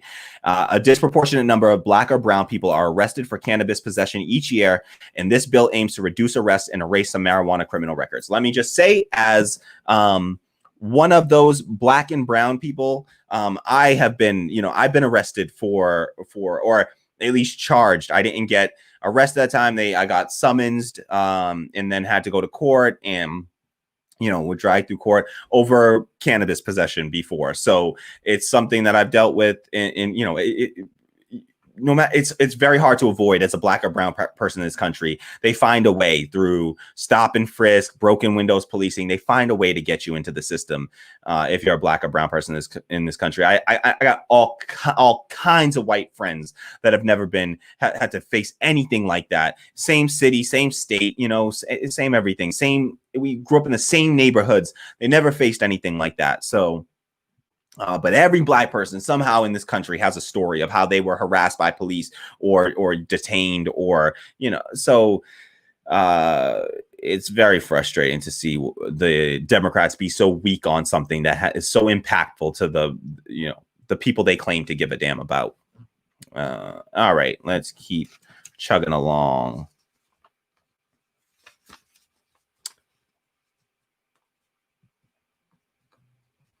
All right. Let's see what's up next. Sorry. Okay. Thank you so much to everyone for being with us here. We're going to try to keep the show tighter, but learning still take some time. I'll get there. I promise. All right. Okay. Yes. Our next story up.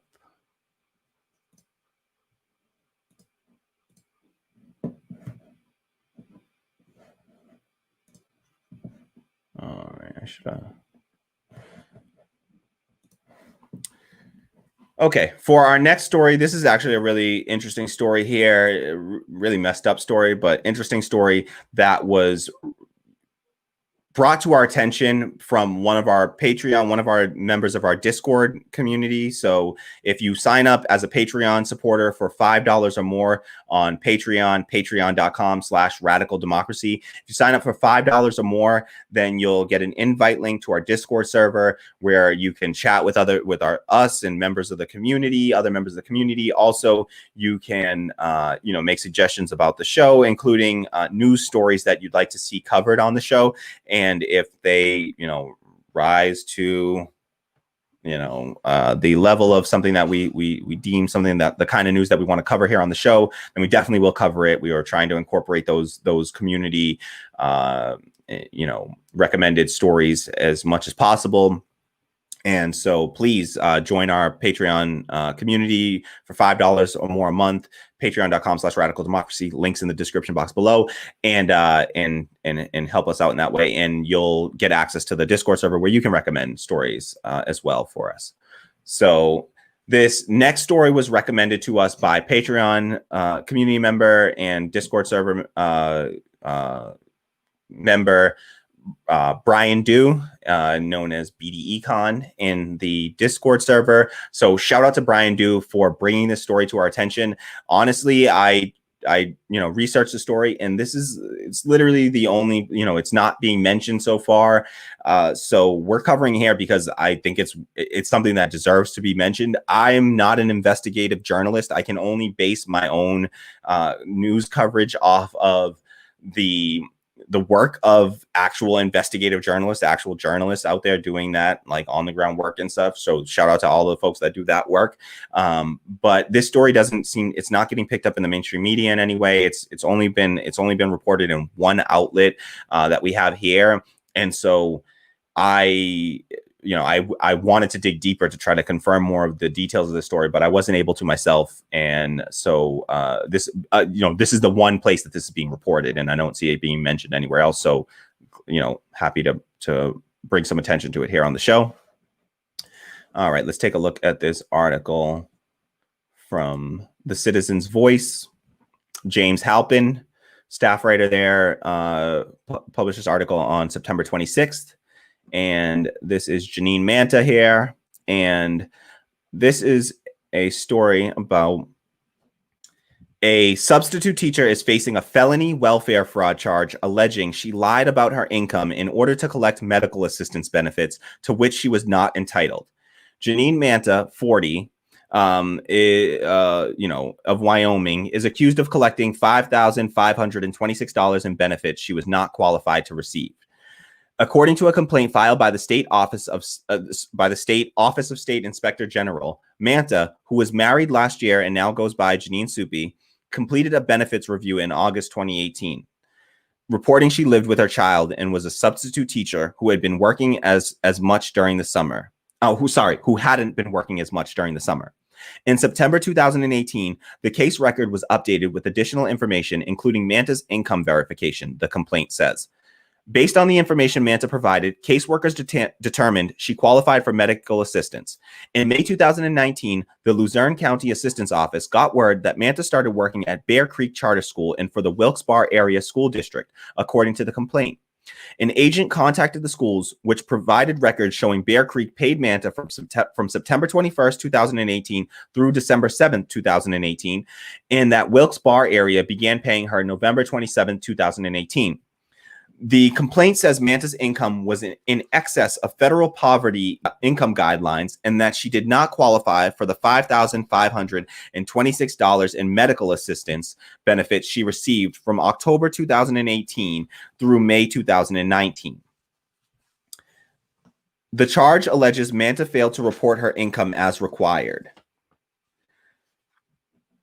Court records show Manta was still awaiting arraignment as of Friday morning. All right.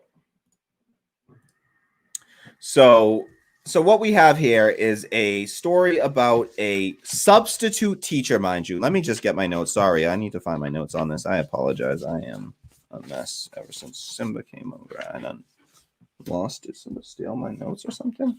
Somebody steal my notes. Did Simba steal my notes? Sorry, y'all. I promise I'll clean this up. Okay, here we go. Got it. All right. Sorry about that. Clean things up here. All right. falsely accusing Simba out here. Shame on me. Sorry, Sim. All right. So, yeah, you're talking about. So this whole case is about a teacher, a substitute teacher. The timeline is essentially that she reported this in. She filled out this benefits paperwork, benefits review in August of 2018. So August 2018, she filled out the benefits review. Then in September 2018, it got updated with additional information, including her income verification. Now, they don't give exact dates, so we don't know if that September 2018 was before or after when she was then because what this appears as ultimately is that she filed for she filed for benefits with employment benefits. She filed for employment benefits based on her existing income. After that, she was a substitute teacher. She then, after that, got hired by a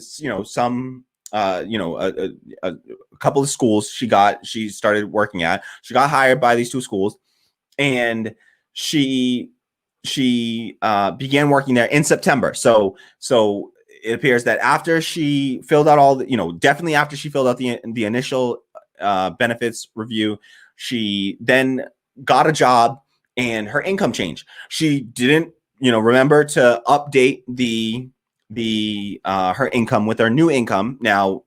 And so they then say that because she didn't, update that, she then received some health care over the course of the next few months. The course of the next 8 months, 4 of those months were pre-pandemic. 4 of those months were sort of post-pandemic after things shut down. And the pandemic was we were alerted to it in February. So half of this time it's in the middle of a pandemic, and you have a substitute teacher getting healthcare in the middle of a pandemic. And somehow she is being charged with a felony for that. And I just find that to be absurd. Like, that's crazy. That's a disgusting system right there.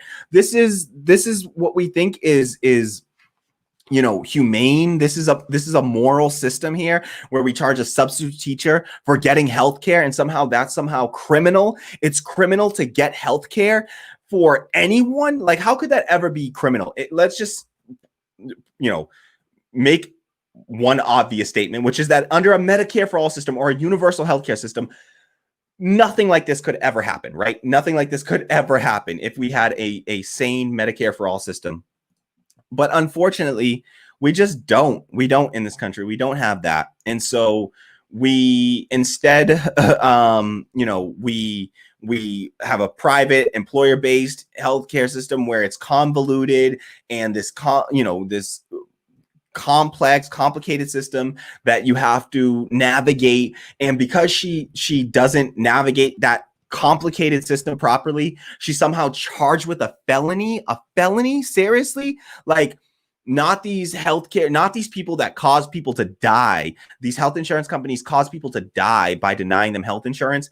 They don't get charged with any felony. I mean, they all they did was just cause people to die, but no felony there. This woman, she just gets health care, and she's a substitute teacher. Like, she's not rolling in the dough, people. Like, she's not balling out of control here. She's a substitute teacher.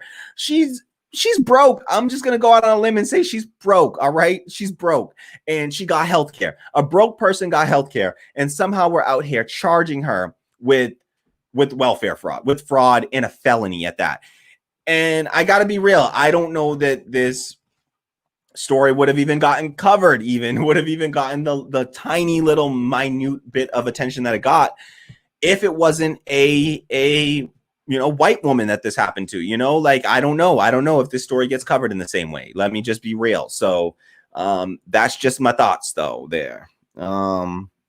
But it was something, I appreciate Brian for bringing this to our attention, for bringing the story to our attention, because it's not being covered. But it's a great example of how gross our healthcare system is in this country, right? That we would charge a substitute teacher with a felony for just getting healthcare. All Simba knocked the camera a bit there. But sorry, let's adjust here. Yep. Awesome. That's okay, Simba. No worries. Okay.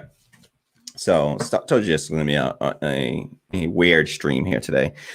So yeah, this is a story that I did think warranted some attention, just to highlight the grossness of our healthcare system in this country. I think that stories like this deserve more attention, and just because they put a human face behind the cruelty of our healthcare system, and I think that that's worth us all paying attention to. All right, so we are going to do, oh, and by the way, so yeah, let me just clarify. So this teacher, she's in Luzerne County, Wyoming. So this is happening in Wyoming, and mind you, in Wyoming state, the penalty for a felony, a felony welfare fraud, if convicted, and it's a felony, it's considered a felony. It's a misdemeanor if it's less than $1,000. It's a felony if it's $1,000 or more. So for $1,000, anything over $1,000 is a felony, criminal. Lock that person up. But so the penalty for this is up to, for the felony welfare fraud in Wyoming, is up to 5 years in prison, and or up to $5,000 fine plus full restitution. So that's a $5,000 fine on top of having to pay back the amount in full. So you can get up to a $5,000 fine. You have to pay full restitution and disqualification from the program. So those are not optional. You get disqualified from the program. You have to pay full restitution. So you have to pay back whatever you're convicted of having taken. And then you also have to and then you can have up to the 5 years and up to a $5,000 fine. But she gets disqualified from receiving healthcare benefits ever, through that program. And she has to pay back the money in full. So that's just like, it's for healthcare. Like, nobody should have to be paying for their healthcare in that way, period. Under a humane system, we wouldn't have that. But that's what she's facing. That's what she stands to face, for the crime of not understanding how the health insurance system works in this twisted system here. So FL says, LOL, it's a felony if it's over $1,000. It's over healthcare costs, which can easily be over $1,000. What the fuck? Shaking my head. Exactly. It's like, it's healthcare. It's like, what you can, 2 doses of insulin are going to cost you over $1,000. 2 doses of insulin. If you're a diabetic, you get 2 doses of insulin. That's over $5,000. So, sorry. That's over $1,000. If you get 2 doses, there's like $500 and something per dose of insulin. So that, that's like nothing. You're talking about nothing there. That you're definitely going to clear that bar. It's for medical expenses, which is just, it's so absurd. A person got healthcare. That was the crime that was committed here. A person got healthcare. Does anyone believe that person needs to go to jail? Seriously? You don't think that our laws are overly punitive when, for any amount of money, for doing that for any amount of money? You're talking about welfare fraud. These are the poorest people. If you're on welfare, it's like you're already poor. I'm sorry, but no amount.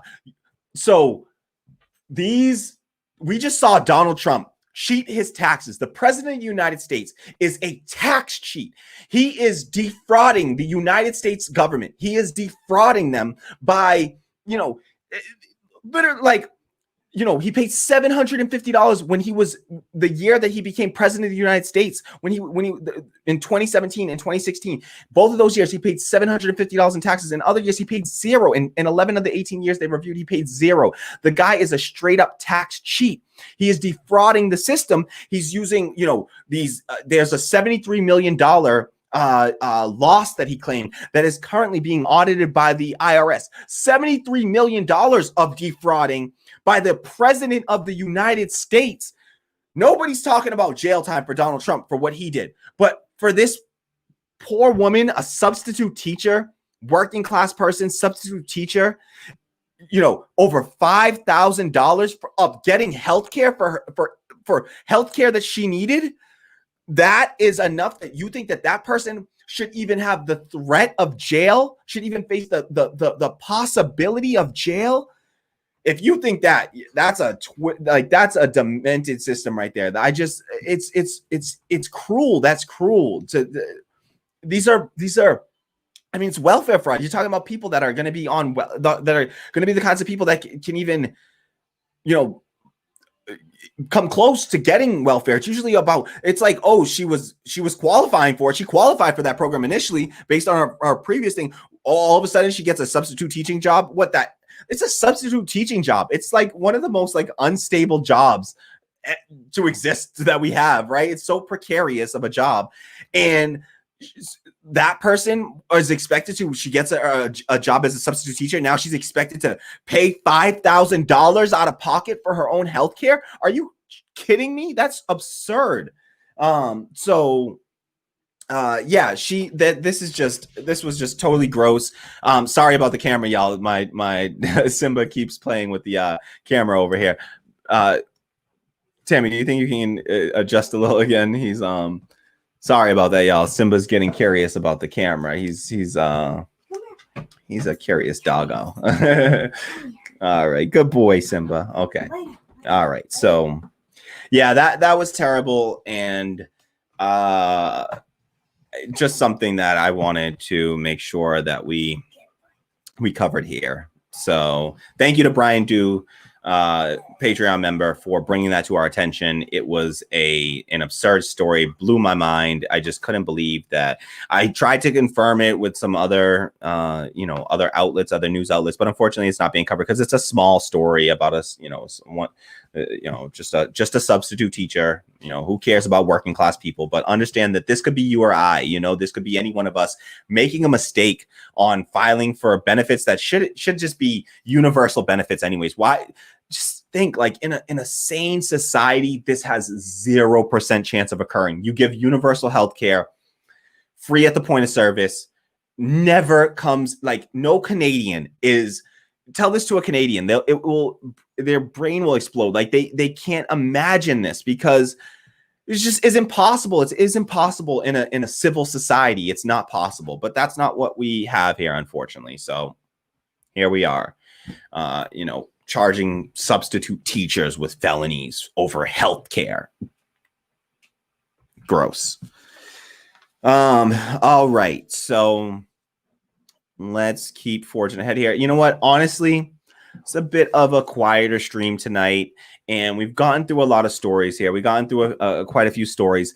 I wanted, for the next stories that we were going to cover, they sort of have a theme here overall of sort of a Black Lives Matter sort of theme-oriented type stories, and I really want to have Kwame on the show with me when I discuss these issues. So I think I'm just going to cut the stream here for today. We've done 2 hours. It's a long stream. We want to start to aim for closer to 2-hour max streams. We don't want to do the overly long stream. So I'm going to start to try to keep these streams limited to 2 hours and really start to make an effort to try to learn to fit more stories into that time. So that's just about me being more concise in my speaking, trying to hit my points more, quicker, clearly. And so I think that's what is going to be initial goal. But honestly, we'll experiment with it. I mean, Joe Rogan, I know there's a ton of controversy around him. I actually plan to debate Kwame about Joe Rogan, hopefully. So we're going to have a debate about that at some point, where just discussing whether Joe Rogan is, how we should be dealing with Joe Rogan on the left, how we deal with Joe Rogan on the left, and something that Kwame and I have very differing opinions on. So we will try to, sorry,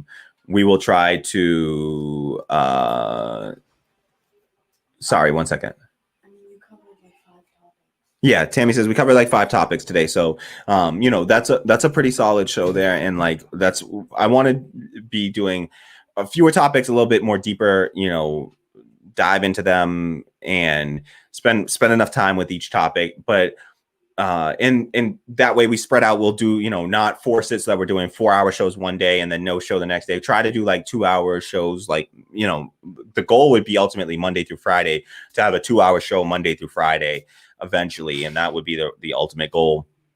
But like I said, Joe Rogan does a podcast and he'll have guests on and he talks and he just kind of shoots the shit with them for like 3 hours sometimes and more. And I also like that format. So we'll experiment and we'll continue to experiment. And I doubt there will ever be one format that rules them all. Maybe we'll mix it up and we'll do some of these shows just 2 hours, more concise, you know, just like news hits kind of focus shows, and then do more sort of long form shows. Also, we're in some talks with some members of the community in our Patreon Discord about doing some like scripted shows and getting some help from the community on writing some of the scripts for those shows. So yeah, really excited about that. We got Simba here, and Simba wants to make sure that he gets to say bye one more time before he goes. Simba, look at, you want to look? He doesn't know. Look over here.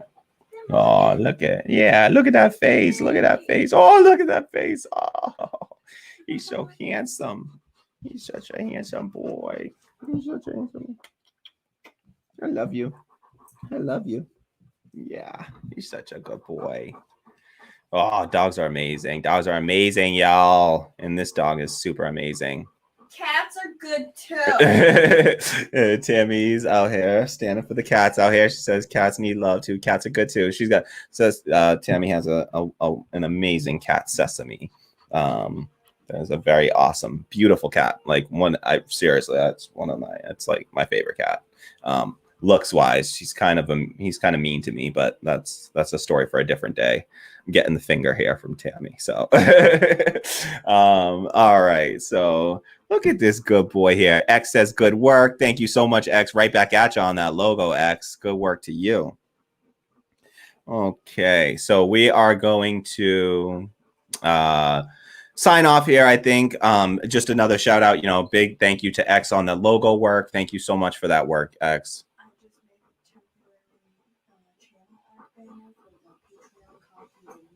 Yeah.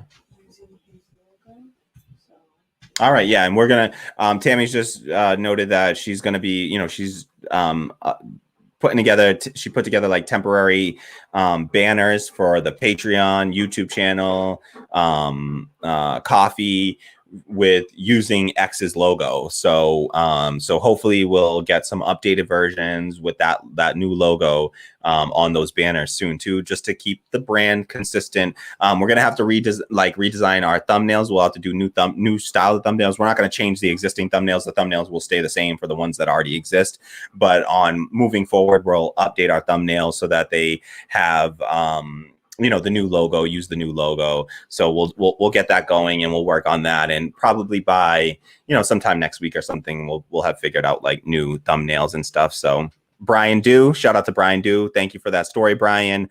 Brian Dew says logo looks great. Nice work, X. Yes. Shout out to X, everyone. You know, massive thanks and shout out to X for all the work that he did there. The logo really does look amazing. So thank you so much for doing that work. Really appreciate that. Brian Dew says, well said on the healthcare as a felony story. Nice show, and Simba was a great guest. Yes, Simba was an amazing guest. Our favorite special guest, our specialist guest ever, I'll say. So that was Simba's awesome. So glad everyone got to meet Simba. That was really cool. I'm really excited and glad everyone got to meet Simba. He really is. I'm telling you, he is the sweetest dog. He got nothing but love. It's just all love. He's just all love. He's 1% dog, 99% love. That's Simba. He is the 99%, and it is all love.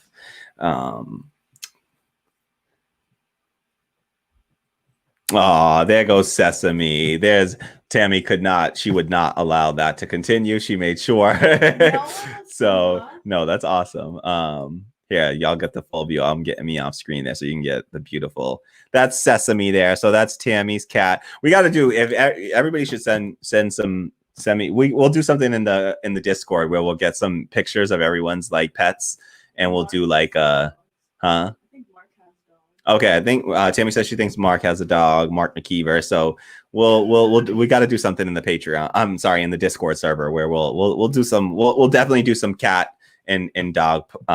We got to have, you know what, we're gonna add a channel for pets, pet pics in the Discord server, actually. So that we'll do. We will add a channel. And if you got in the suggestions on the Discord server, if you have suggestions for channels that you'd like to see exist on there, let me know. If we need to add any more channels, please let us know so, if you have any ideas, we're going to add a pets channel, and I want to see everyone's pets being posted. I need daily cat and dog pics to cheer us up in these difficult pandemic times and just all the sad news that we have to bear through. We need that. We need some happiness. And other pets. Oh, not just dogs and cats. All pets. I have a friend who has some ferrets. If you got fish, birds, bunnies. If you're like, what's his name? Maybe tigers. Carol Baskin, and who else? The Tiger King. Exotic Joe. There you go. Maybe some tigers. If we got any Exotic Joe folks out there. So yeah, whatever your pets happen to be, we want to see them. All right, we want to see them. I demand pet pics. Damn it. All right. So X says, thanks, Brian. I love it. Love the community. Love all of the support and everyone being supportive. Appreciate it all. Thank you so much to everyone for joining us today. This was a weird stream, I suppose. I hope it was okay. I don't know that when we'll be back for our next episode. I think Kwame has the day off tomorrow. I think that he's not working. So I think Kwame will be available tomorrow. So we will probably end up doing a show tomorrow, but we've done a lot of shows recently and I haven't had any time because before Monday, we streamed 5 straight days in a row. That was a record for us. We had live streams for 5 straight days in a row, which was, Jamiko says, no pet spiders. Yeah, please. That just makes my skin crawl. But yes, pet spiders, even pet spiders. If you're, an interesting individual and you have a pet spider, I suppose, just warn me, give me a trigger warning before you post any pictures of your pet spiders, please. Yeah, so we hopefully we'll have a show.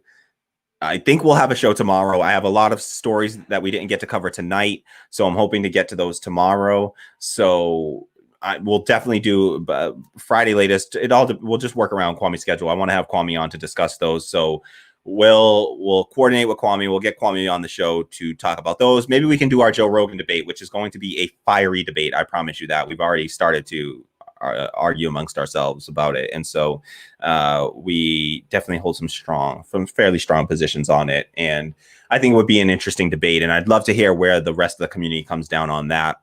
I think it'll actually be a more interesting debate, honestly, than the Jimmy Dore debate per se. That one got a lot of community engagement that we did the debate about Jimmy Dore.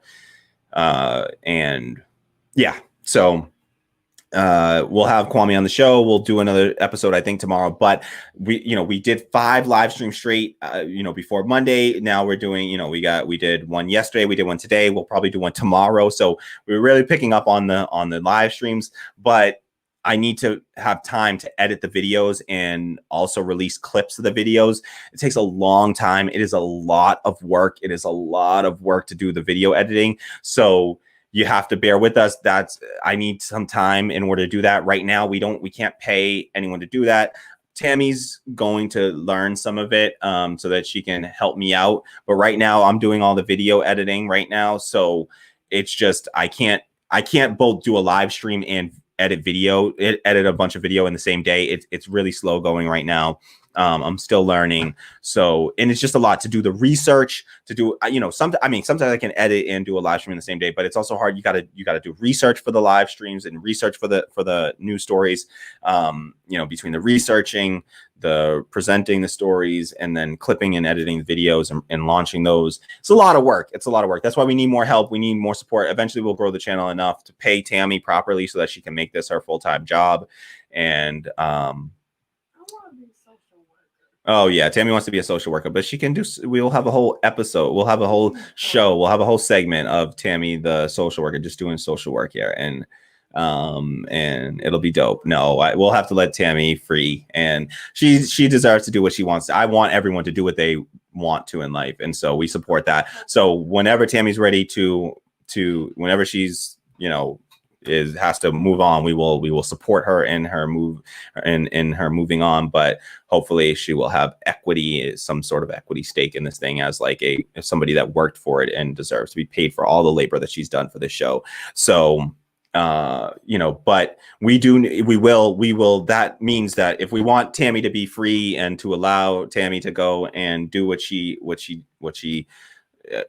desires to do in life, then we need to get a full-time producer for the show, and that's going to cost a whole lot of money, because I'm not going to ask anyone to do that work without paying them properly a decent living wage. So to do that, we're going to have to raise thousands of dollars a month on Patreon. We're at almost, I think we're over $75 pledged on Patreon, or right around $75 a month pledged on Patreon. What we actually end up getting, unfortunately, from it is about $60 something, $63, I believe. And that actually might be before Patreon takes one more set of fees. So I don't even think the 63 is before. I think Patreon takes out another set of fees. So it's not even 63. Let's just call it $60 right now. Out of the $75 that is pledged, we get about $60 will actually come to us.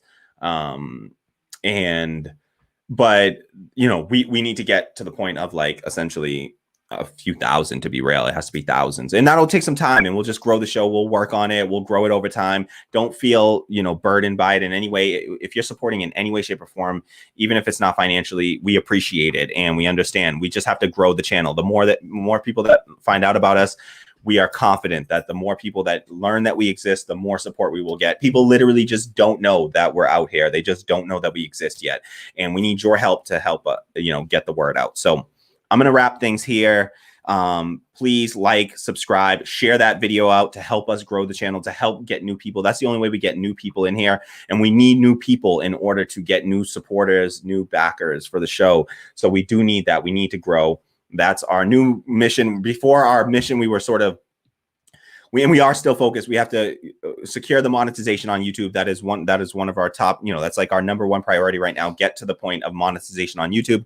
Once we hit that goal, it's really just the entire focus is grow the channel. And, secondary focus, really our primary focus all the time is grow the support, from grassroots support. So Patreon, Coffee, wherever it is, but really Patreon is the key because it's recurring. We're going to try to find some other channels for recurring donations that wouldn't require us to pay so much money off the top to an intermediate party like Patreon. That's a lot of money, $15 of $75. That's a lot of money coming out to just the platform fees essentially and the payment processing fees. So I look forward to hitting those goals. So X says, watched Rogan's interview with Snowden, recommended. Yeah, I need to check that out. I haven't watched his interview with Snowden yet, but that interview got viewed like 16 million times or something. Like Joe Rogan has more reach than like cable Fox News networks and the major cable news networks. Their segments do not get those kind of views on them. So that's, Bernie Sanders, when he was on there, Cornel West on Joe Rogan's podcast, like I look forward to having that debate out with Kwame because I think it's an interesting one. And X says that it was very, very informative. Did you do the raise fist intentionally, babe? Okay, yep. So you can find Kwame at Raised Fist Media on Twitter and YouTube. Kwame really needs to update the Twitter so that it's not a egg still sitting there. Like, what the hell are you doing, Kwame? Update the freaking Twitter or give me the login credentials so that I can update it, dude. Like, you got to update that. So yeah, I will continue to hound him because that just looks illegitimate right now. And so apologies for what you find there, but yeah, at Raised Fist Media on Twitter and just Raised Fist Media spaces in between on YouTube. So Raised Fist Media. Find that, support the show. Thank you so much to everyone for being with us. We're gonna head out now. Simba says bye. He said his byes, but he's looking longingly over here. So I wanna go hug him. All right, y'all. Thank you so much to everyone for being here. We are signing off. Tammy, if you want to throw up end screen anytime. Peace out, y'all. Peace. I'll see y'all tomorrow. Probably. Yeah. Catch y'all tomorrow. Bye.